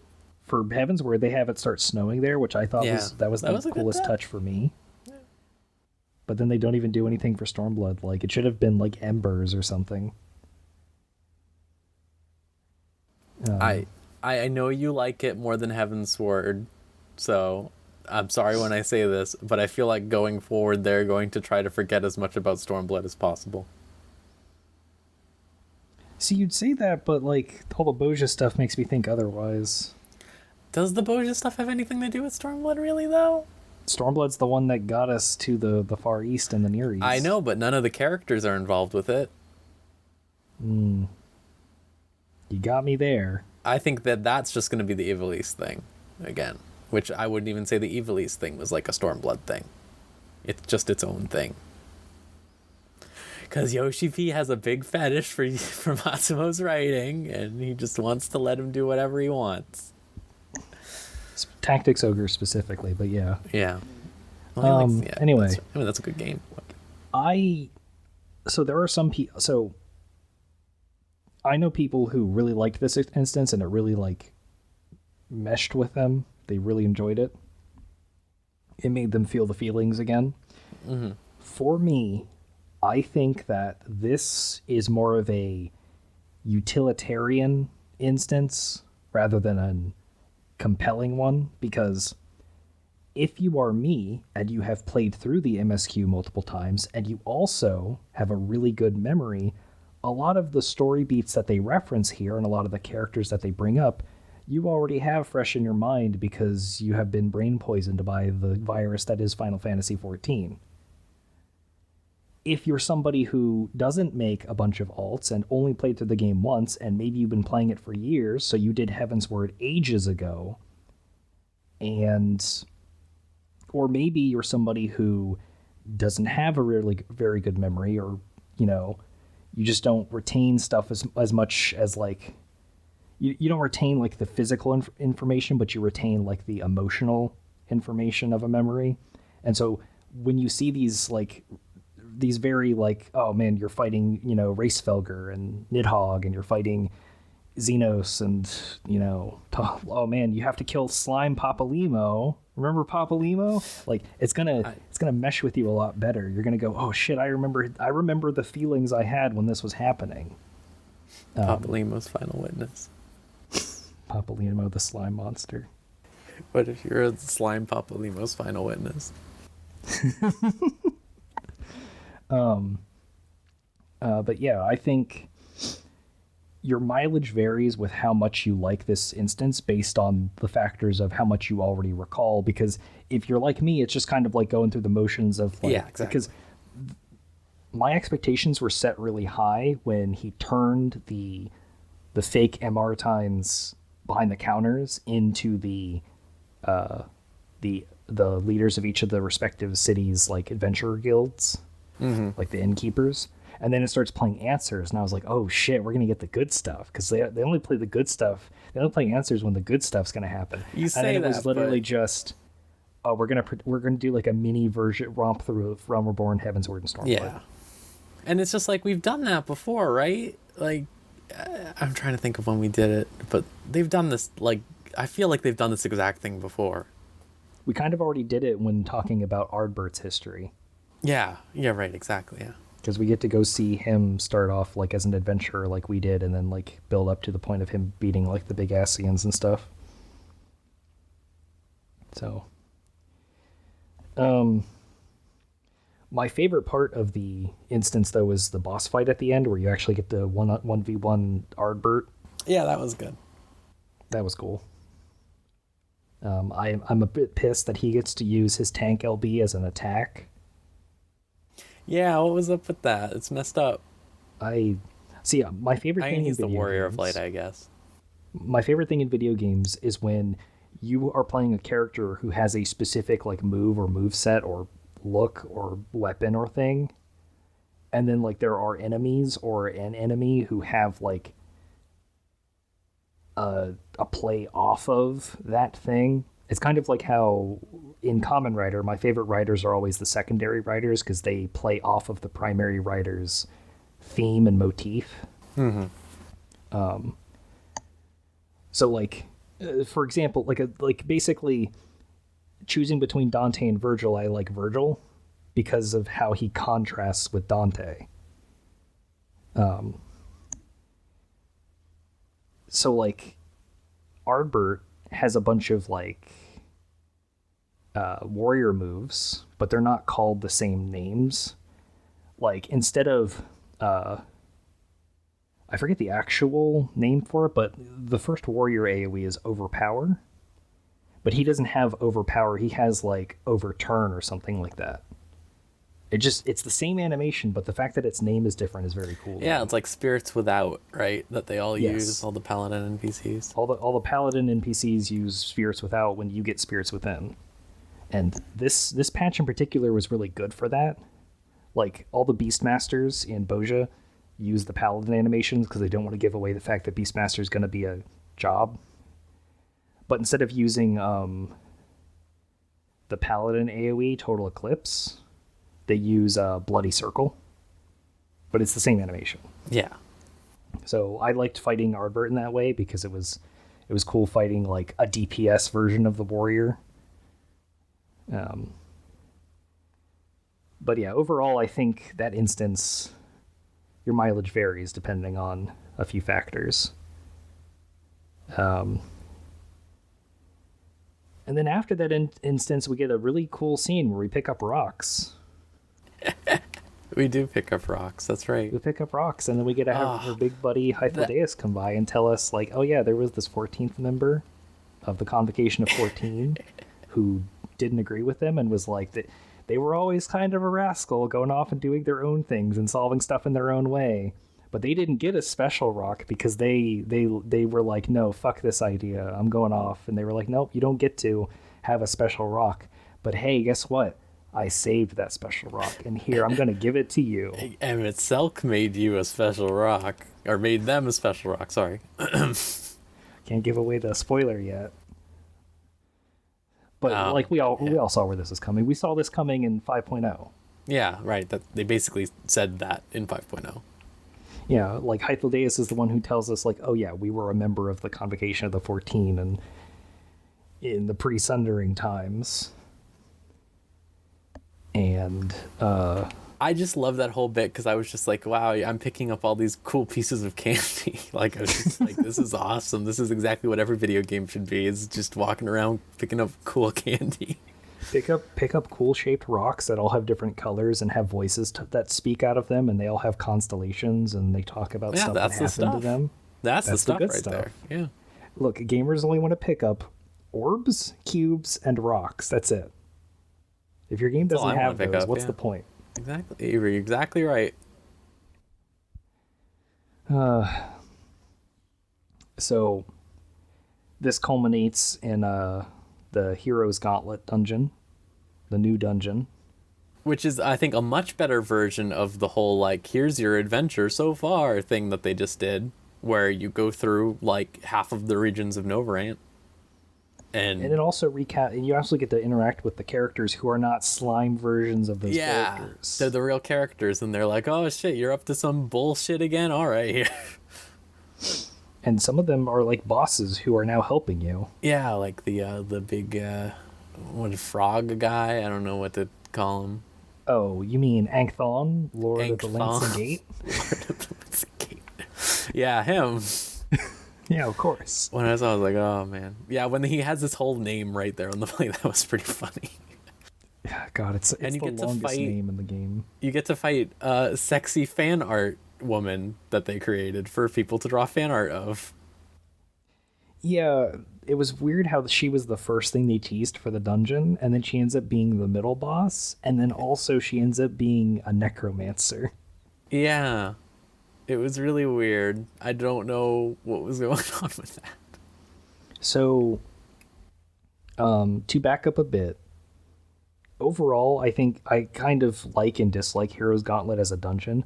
I like it because all three of the bosses are like the first boss is just Locke Cole from Final Fantasy VI. And the second boss, the sexy lady, I think is supposed to be Lina from Final Fantasy V, because that was the first, because like the GBA re-release of that game was, I think, the first time Necromancer was a job that you could be. Oh, okay. And like the sexy lady herself has like pink hair with blue eyes, kind of like Lina. It's pink with green eyes, I can't remember, but the point is she kind of looks like Lina. And then the Berserker man is, I don't know, some Berserker man. Maybe he's not Gus? Guy. That's the name. I was like, are you gonna just say Guts because it has Berserk in it? Yeah, you know, Guts from Berserk. Like it's just Guts from Berserk. it's Big Man from Final Fantasy II. You know, Big Man. Yeah, Guy Speak Beaver. Yeah, which, you know, they put the beavers in the game, so... Man, those beavers are so good. Still, to this day, those beavers are incredible. I like milk. I like milk.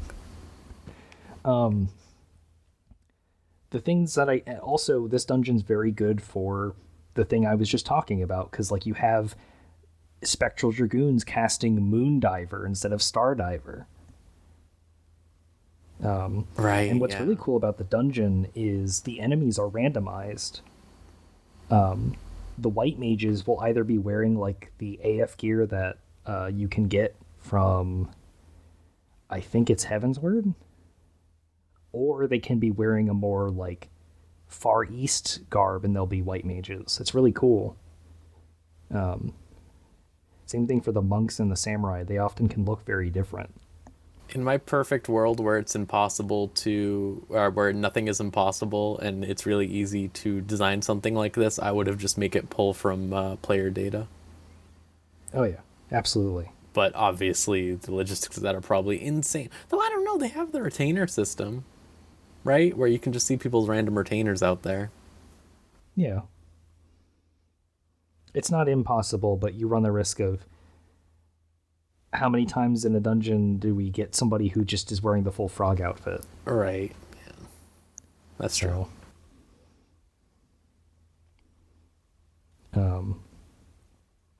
But yeah, I think that would have been really cool.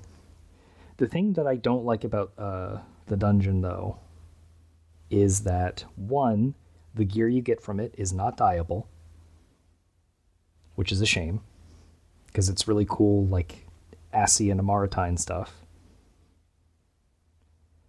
And two, to me, coming off of the Amarot instance, where it's like we're recapping the game, and then like this dungeon is basically we're recapping Shadowbringers, it felt very much like, yeah, I know all the stuff that I have done. What about the stuff that we're doing? I remember all these characters, yes, and it's great that they're helping me out all this time, but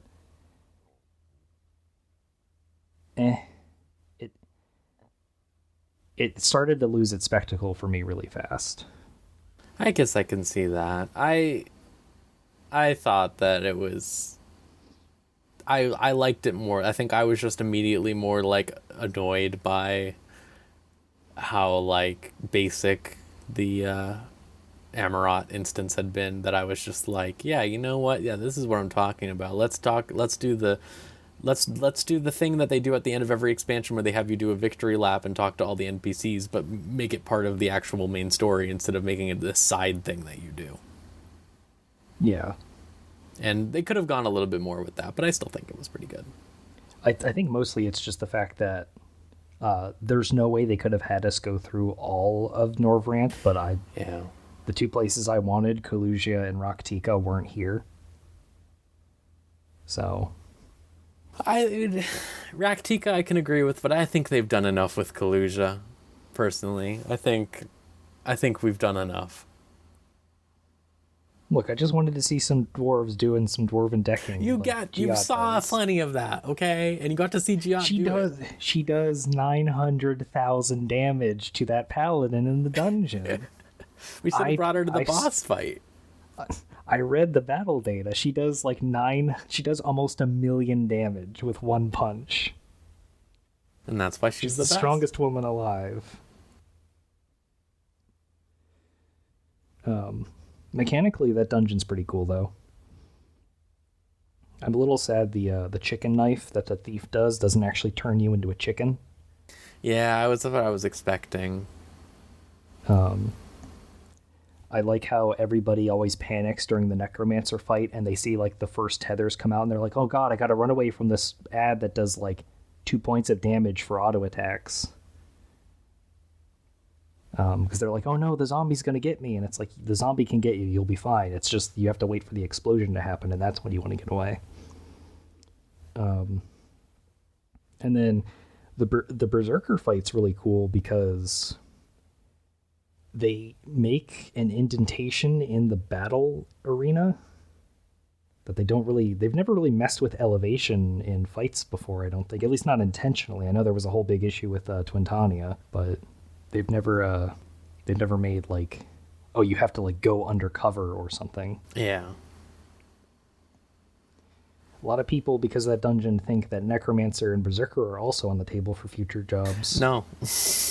I'm going to tell you right now. I think if they do Necromancer, they're just going to work it into Black Mage. Really? Yeah. I think part of what I've expected that they would do at some point, if they really wanted to go crazy, is that they would add, like, if they don't want to add more jobs because of how much work that is, they would just add, like, variants like WoW does, you know? Oh, yeah, I could see that. And they would just do, like, hey, here's DPS Warrior. Hey, here's Healer Black Mage, or a different DPS Black Mage, you know? Make a more DOT-focused Black Mage or whatever. That'd actually be really cool. That's a great way to... I mean, you still have to do all the balancing stuff, but you don't have to, like, do all new animations. Exactly, and they can share certain moves and stuff like that. I wouldn't hate that. I think that'd be pretty cool, and it's an easy way to, like... Especially because the job, like, panel on the character menu, where you list all the jobs, like, it's getting really full. Yep. And And this is after they've already like reorganized it so it's less full. I don't think Berserker gets in because Berserker in that fight is literally just like Dark Knight plus Warrior. Yeah. But I could see Necromancer being added in the future. But maybe not next patch. No. Because, I mean, obviously Chemist, Apothecary is on the table for sure. And it's definitely going to be a healer. But we'll see. But after that dungeon is where the MSQ really starts to take a turn for the incredibly fucking cool. Yeah. Yeah. And talk about that Seed of Sacrifice trial. Yeah, that is my favorite one this expansion, I think. Even just normal mode or extreme.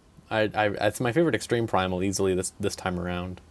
I wasn't a big fan of Memoria Miseria or Ruby Weapon's fine, but it's kind of annoying to keep doing, which I'm sure you know are all too familiar with. Yeah, I've only cleared it 107 times, though I will say that 107th clear was pretty fun because I did it with Solon and a bunch of I did it with Solon, Chris, and then like Kremboss Stu and a few other people. It was really fun because a lot of them, that was their first EX fight ever. Oh yeah, that's right. Yeah, I think Stu and I were the only ones who had cleared the fight before, and well, I think we actually had like one other person who like has done ultimate raids, and they were helping us out because we needed like an eighth. But it was like I told them like I've done learning parties with people before, and it always takes like 2 lockouts because the first hour you spend on the first part of the fight, and the second hour you spend on the second part of the fight. And we did it. We cleared it in 2 lockouts, and everybody was really fucking hyped about it. So I was really proud of everybody. But yeah, I'd agree. Seed of Sacrifice. Not only does it rule, it's the first fight that I've ever done in this game where I pointed at it and went, "I want to heal this." Oh yeah, right. Because for opening move. Because normally, I tank. Normally I tank, and when I don't tank, I DPS, and I rarely ever heal, like end game content. But this was the first one where it's like I want to heal this. So, I need like 26 more clears of it to guarantee myself a dragon for when they make it purchasable. Nice. So I cleared it like 73 times because I'm a sicko. But it's really fun. I like the mechanics because they're very much keep track of this one thing while these other 2 things happen, and then that first thing comes back afterwards. Story-wise, that dungeon or that trial is fucking amazing because you called it like the day before the patch went live.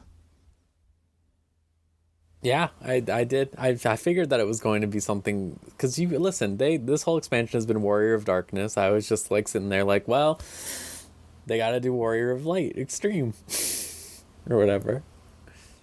See, what I thought was going to happen. So actually, let me back up here because I'm remembering a talking point I wanted to bring up.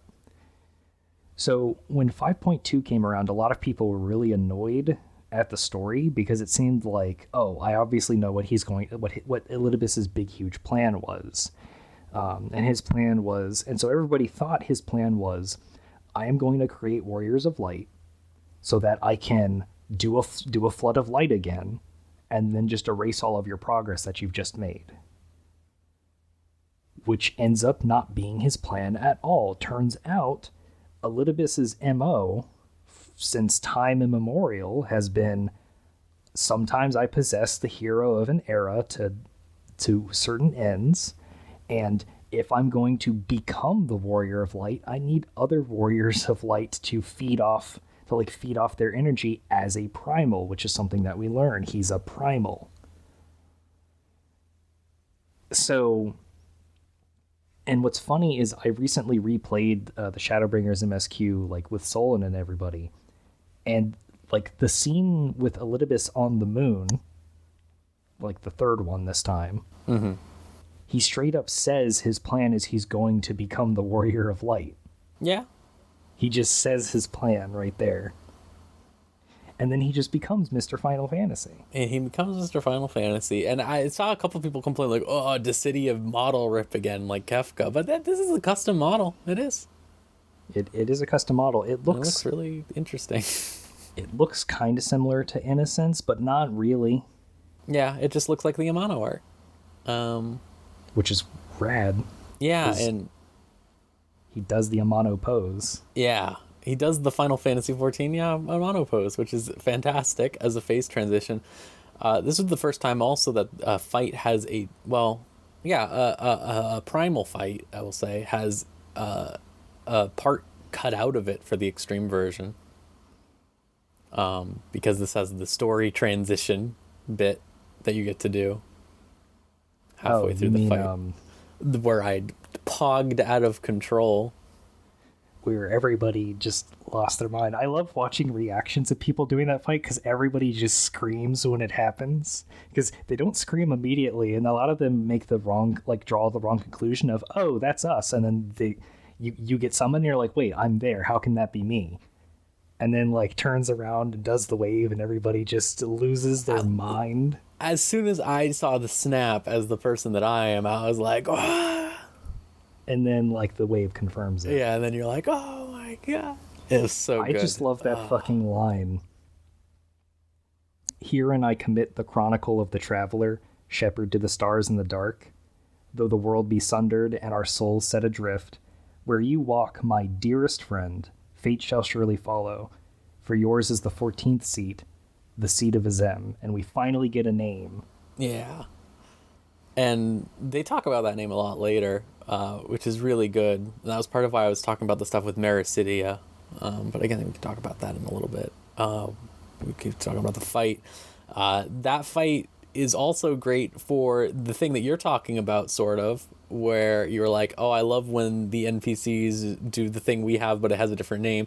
I like when the NPC just does what we do, which was the limit break bar filling up, and you have to adjust to the different limit break moves that you would do. Yeah, you've been using these limit breaks. You've been using these limit breaks forever, and now it's like, oh, now they're being used on you, and you're like, oh, fuck. And just seeing the bar fill up, and the first time that it happens where he fills up the bar 4 times, and you're like, I can't do that. Oh, fuck. And he just does, oh, man. Even before the story transition, that part where you're in, like, the ethereal realm where Asians go when you defeat them, but not, like, permanently kill them, where they have to go and, like, reconstitute their form. The first time I did it, my group failed that check. Oh no. And, like, the fight starts over, and I thought that was part of the fight, like, it was just dying. having to start over. Oh yeah, the song goes to begin, we first see the end. That's true. The other part too is I like how he casts absolute teleport, because I've always wanted a fight to use the teleport animation, so I got that. But I think that's a great fight just in general. Like, everything about it I think is really, really good. I like how when he summons the characters, they do sort of the defining thing for each job. The little warriors of light that he summons, like the black mages do meteors, the summoners summon a bunch of Bahamutes, the ninja does Suiton. Yep. Just on a large scale. It's just like, it's good. It's really good. It's very fun.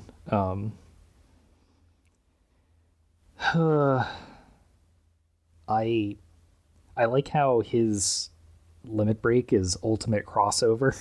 Yeah. And then it's like a combination of passage of arms, but it's got like his symbol in the wings in various places, and it also has some little astro bits too.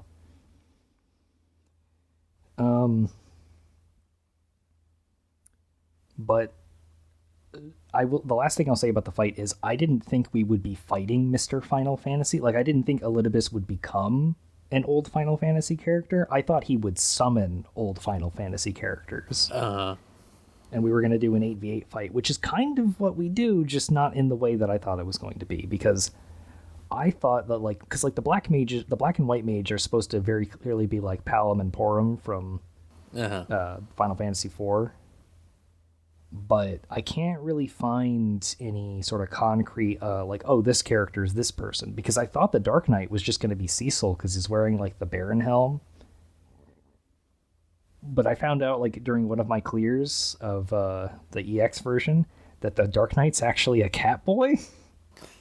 You could make the argument Cecil's a cat boy.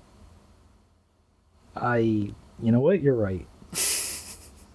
But Only the a problem cat boy that I don't know is which kind of cat boy he is. If he's like cat boy true. medium or cat boy large.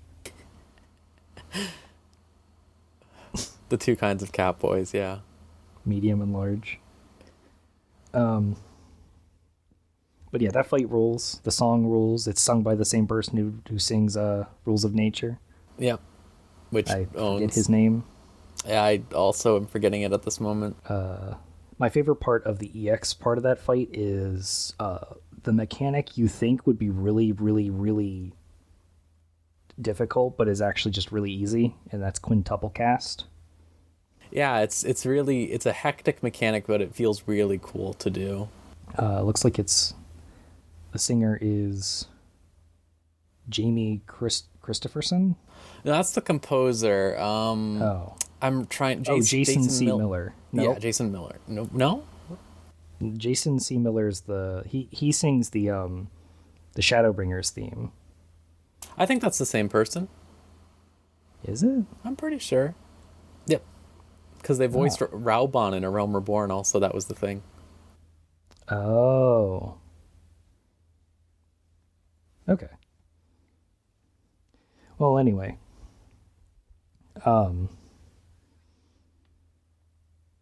Yeah, it's a quintuple cast seems like it'd be a big deal, but then you just like, for me, saying the things out loud as they were coming helps you like chant it back as they're happening.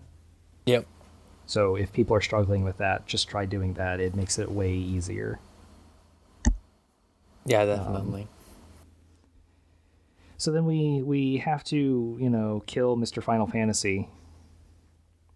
And Graha Tia helps us Graha blast him into the Crystal Tower. Yep. And it plays the Shadowbringer song again, which, you know what? You can do that as many times as you want, and I'll still think it's cool. And then his spirit dissolves, and we give him all the rocks, and then he cries a tear, and then goes into the Crystal Tower. And he has a great line. Oh yeah, where he says, "The rain has stopped and the clouds have cleared. Another beautiful day, but you are not here to see it." That's his last line that he has, which is only in the English localization of the game. That's wild. In the other ones, he just says, like, "Why am I the only one left?" Which is way less affecting, in my opinion. Because the other localizations are based off of the Japanese script, right? But the English one's created at the same time as the Japanese script, so it has differences. Yeah, the "you are not here to see it" line is a bit more poetic, and I think it suits the character much better. Yeah. Because he's quoting something that somebody told to him long ago when, like, they're pointing out, like, hey, Elidibus, you're kind of working yourself to death here. Like, come on, like, it's a beautiful day outside. We should go and, like, hang out. Overall, I think it's a pretty substantial conclusion to his arc, like, because he shows up as just kind of like this weird, like, wild card character, like, oh man, he's nasty, but he's wearing white robes. What's the significance of that? Why is he trying to help us in certain things? Like, why is he weird? And I think this answers a lot of those questions. Like, he's weird because he was put inside Zodiark for a long time, and he's always had to, like, work apart from his co-workers. Yeah, whereas like the other sundered Asians or whatever, or is it unsundered? Is that what they are? I don't know. Those guys, The the other, Emmett Cell guys. yeah, the unsundered. Yeah, okay, the unsundered. Yeah, they all are working because they have their memories, right? And they're because they want to go back to what they know. But for Elidibus, he doesn't know anything. He doesn't remember a dang thing. He's just operating off of what he assumes to be the case, right? Yeah. And I like the whole thing where it's just like he says like, yeah, every like what just ended up happening every time is I'd see a hero rise up and I'd be like, whoa, that guy's amazing. I want to be like him. So I have to be like him for these guys, the Asian guys, you know. It was good. It was really good. And I think like the ending of the conclusion of this whole thing at the end where we get to take Grahatia back home. We get to bring a Catboy home.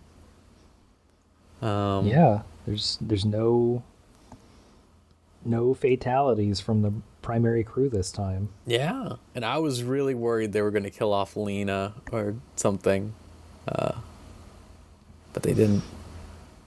Yeah, there's this nice touching wrap-up scene where you talk with each of the Scions as they go to the people that they hung out with while they were on the first, and Thancred gives Reen his gunblade. Yeah. I saw art today of her in like the Gunbreaker outfit. That would be great. That would be really good.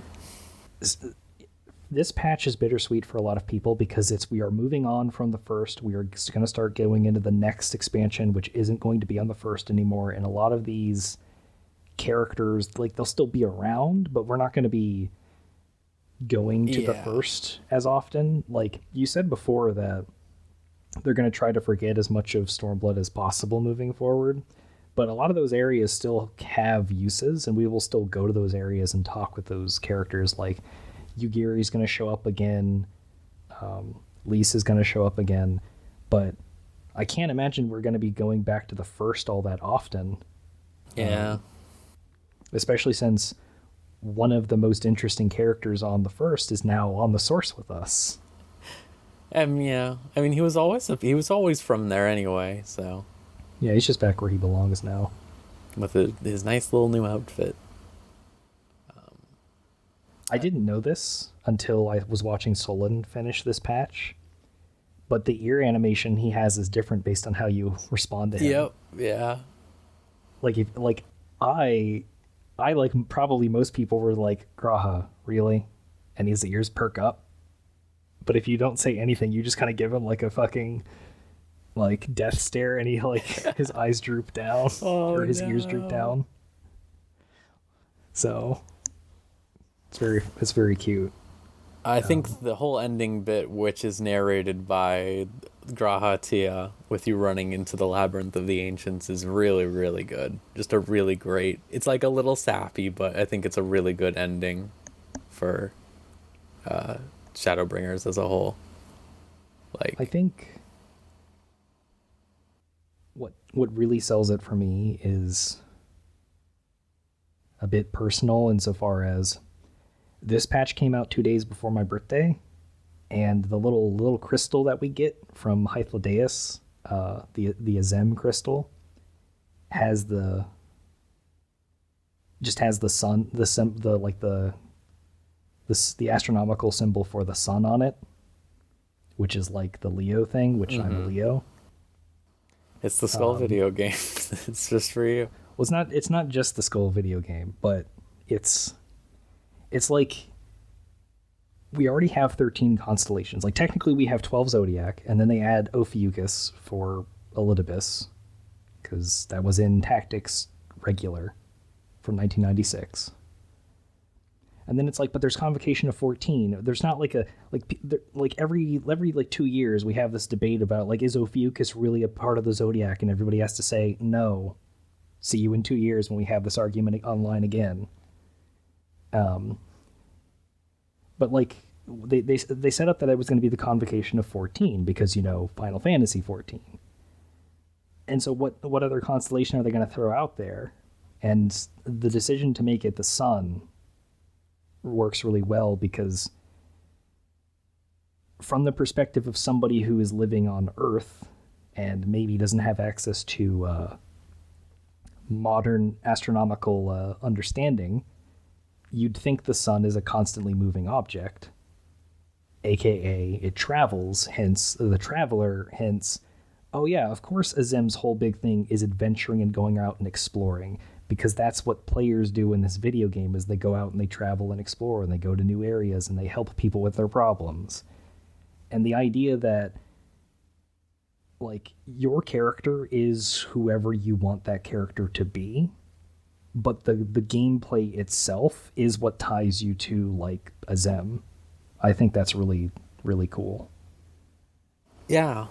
And I think that the stuff that they talk about with Azem, which is what I was saying earlier about, like, they're going to have to go to Marasidia because, like, if you talk to Urianger after the Elidibus trial, Urianger's like, Azem sounds a lot like Azim, doesn't it? From the source. And Azema. Yeah. And like, oh shoot. And there's like one of the things that was in the chapel, that the Sephiroth chapel that's in Azizla, which is ripped up from Marasidia, is there's the symbols of Azema in there. And it's like, oh shit. Because people were bringing that up again when I was like, oh, okay, so this part from Marasidia has our symbol on it. That's probably a big deal that we'll get into. It's fucked up. Yeah, it's cool. And then I think the only other thing I have to say about the ending of the patch is that I am going to give Natsuko Ishikawa, who is writing obviously the next expansion, the benefit of the doubt here. But let me tell you, the vibes in my soul like went in reverse when I have to see Xenos and his new evil simp boy or whatever. I don't know what to call him. Oh, you mean Fan of Daniel. Just going at it, because let me tell you, there has not been a character I have cared about less in this game than Xenos Galvus. I think you're in the majority opinion there, because like the thing with Xenos is like you love him or you hate him. Yeah, he's either a character that like, oh man, I fucking love this character, or you're like, god damn it, would you please just leave this video game? I think like I was like willing to give him the benefit of the doubt, even though I thought that his writing wasn't great in Stormblood, just because I was like, you know what, sure, after all these like methodical like people with like big elaborate plans, put in someone who's just a sick freak, you know. Mm-hmm. But I think especially after Shadowbringers and like Emmett Selk specifically, like I think they'd have trouble making a villain comparable to him afterwards regardless. But I think Xenos is such a like, I'm not ready to go from like, this is a really fucked up story where everything is sad and like this is like messed up, but like it's still like these are the right things to do, etc. Like you know, moral stuff and stuff like that, like really considered stuff. And then we're just going back to, and then here's the guy who's going to go sicko anime mode on everyone, you know? Like, I thought like it was really interesting when at the ending of Shadowbringers, when Xenos comes back and he just kills his dad instantly, I was like, all right, yeah, sure. But now they're like, and now Xenos has the Ascian guy with him, and now they're gonna become evil and superpowered. And I'm just like, I think like it is at least very interesting that the Ascians are now an organization full of like assholes, basically, with no goals other than be an asshole. Well, that's the thing too, is I was really excited to see that the Ascian, because like it was very clear at a point that this character was an Ascian, but I was like, which one is it? Because there's only like a handful left that are still alive. And when I saw that it was Fandaniel, I was like, yes, because Fandaniel's the one who's like the Leo one. And so he's my Ascian. And and look, I'm not happy that he has taken over the body of Asahi, The worst character in the game. Brutus, so we have to deal with this asshole again. But at least there's confirmation that this asshole is actually dead. He is actually like for real dead, and he's just being corpse puppeted by Fan Daniel of Daniel. Daniel. Like the only other Asians who are still alive are Pashtero, Hal Marut, Dudalafon, and whichever Asian replaces Ultima. So probably Altima. I don't know. Because everybody else is Toasted, dead. yeah. Logriff, Mitrin, they got toasted by Ardbert and Company. Emmett Selk, we did that one. Nabriales, Brita did that one. Oh, that's true. Brita did do that one. Igayorm, we did that one. Emeralolf, Galuf and Company did that one. Yep. La Hebreo got done by that sword. And then we just did Elidibus. Yep. So, and we are a Zim, so... It's just like all of the ones left don't have any stakes in the Sundered stuff at all. Yes. They're just all twisted chaos fuckers. Yep. Which is like a compelling thing, I think, to do afterwards. Like, I think that's why I trust Natsuko Ishikawa, because it's like, I absolutely think you can make a very compelling narrative about this group that was like, this group was co-opting a bunch of really horrible people for their like ostensibly like moral goal or whatever, right? Like they had their ambitions and they're like, you could make, I mean, obviously it's not like the correct thing to do, but in their minds, what was the correct thing to do? Like at least a somewhat noble goal, right? But they were doing like the worst possible ways to try and reach their goals. And now it's just like, well, those guys are gone now. So these guys are not controlled anymore, and they don't care about the goal they were working for. They just wanted the power. Yep. Everything is so far on the table here that it could be possible that one of those ones that's still alive works with us. Yeah. And not just in like a superficial way, or not in a I'm trying to do a social experiment to see if we can actually work as partners like him itself. No, like they could actually just be on our side. Yeah. So it's very interesting. It is. I'm hopeful. I'm at least. I think we are in a state where, like, even if we were taken by surprise for where Shadowbringers went, after what happened in Stormblood, I think this is the first time where I've actually been like, I have no fucking clue what they're gonna do with this game. Like story wise, you know, like I can't even make an assumption about what the plot by plot, that like beat by beat stuff is going to be for the plot. Yeah, me neither. I think the coin imagery at the end of that is very interesting, because the whole reason Fan Daniel picked Asahi in the first place is because he's very rich and wealthy. Yeah. And they make a big point of like, yes, money, the ultimate motivator. So maybe we'll kill capitalism next time. Wouldn't that be great? I would believe that if I didn't think that their constant joking about Mumbrita and everything, not Mumbrita, sorry, Rowena. I'm messing that up because of Moana now, or Moen, or whatever her name is. Oh yeah. But Rowena's stuff is bad. It's bad. Yep. Overall, MSQ wise, this is pretty good. Yeah. It's reached incredible heights.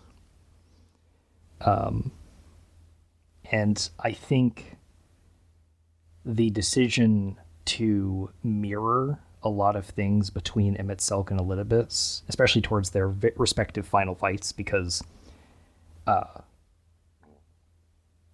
think Shadowbringers can be culminated in, first, you are fighting Emmett Selk, and you have Grahatia use his special magic to enact the Duty Finder, and you get 7 friends, and you're fighting Emmett Selk, who is Hades, who is this embodiment of darkness, and you have just been filled with a whole bunch of light, and you end up killing him with a light axe. And then you end up so that's how you finish Shadowbringers. And then how you finish like the actual storyline is you are cast as the Warrior of Darkness, and you have to fight the Warrior of Light, who is bathed in the light of countless warriors from other realms. And you get a power specific to your character, which is, hey, I can summon my friends, because this is what the old me used to do. Like when there was a problem that needed solving, they would just summon a bunch of their friends. Because the you unlock the duty cutscene for both Emmett Selk and Elidibus is almost identical. And the cutscene where you get to talk with them after you've done your cool summoning trick is almost identical. The only differences between them is Emmett Selk gets bathed in darkness and Elidibus gets bathed in light. And your character has like a different shoulder in front of them. Like with Emmett Selk, your character has their left shoulder forward, and then with Elidibus, they have the right shoulder forward. And so it really embodies. You get to play both sides of the one brings shadow, one brings light. Yeah. Because it applies to both your enemies and it applies to you. So fucking cool. It's really, really good. Let's talk about something else. Yeah. Hey everyone, it's Rose. We went a little longer than expected this time around. Thought it would be quick, but you know how this podcast is. We're not really that quick. Kind of end up, one thing goes to another. Talk about a lot of stuff. You can find the next episode of this podcast, Side B. It will probably be episode 4B, I believe is what it should be called. It should be in the feed that you can find. We talk about the Bojin Southern Front, a couple other odds and ends, and stuff coming in 5.4. So, yeah, check it out. Yeah.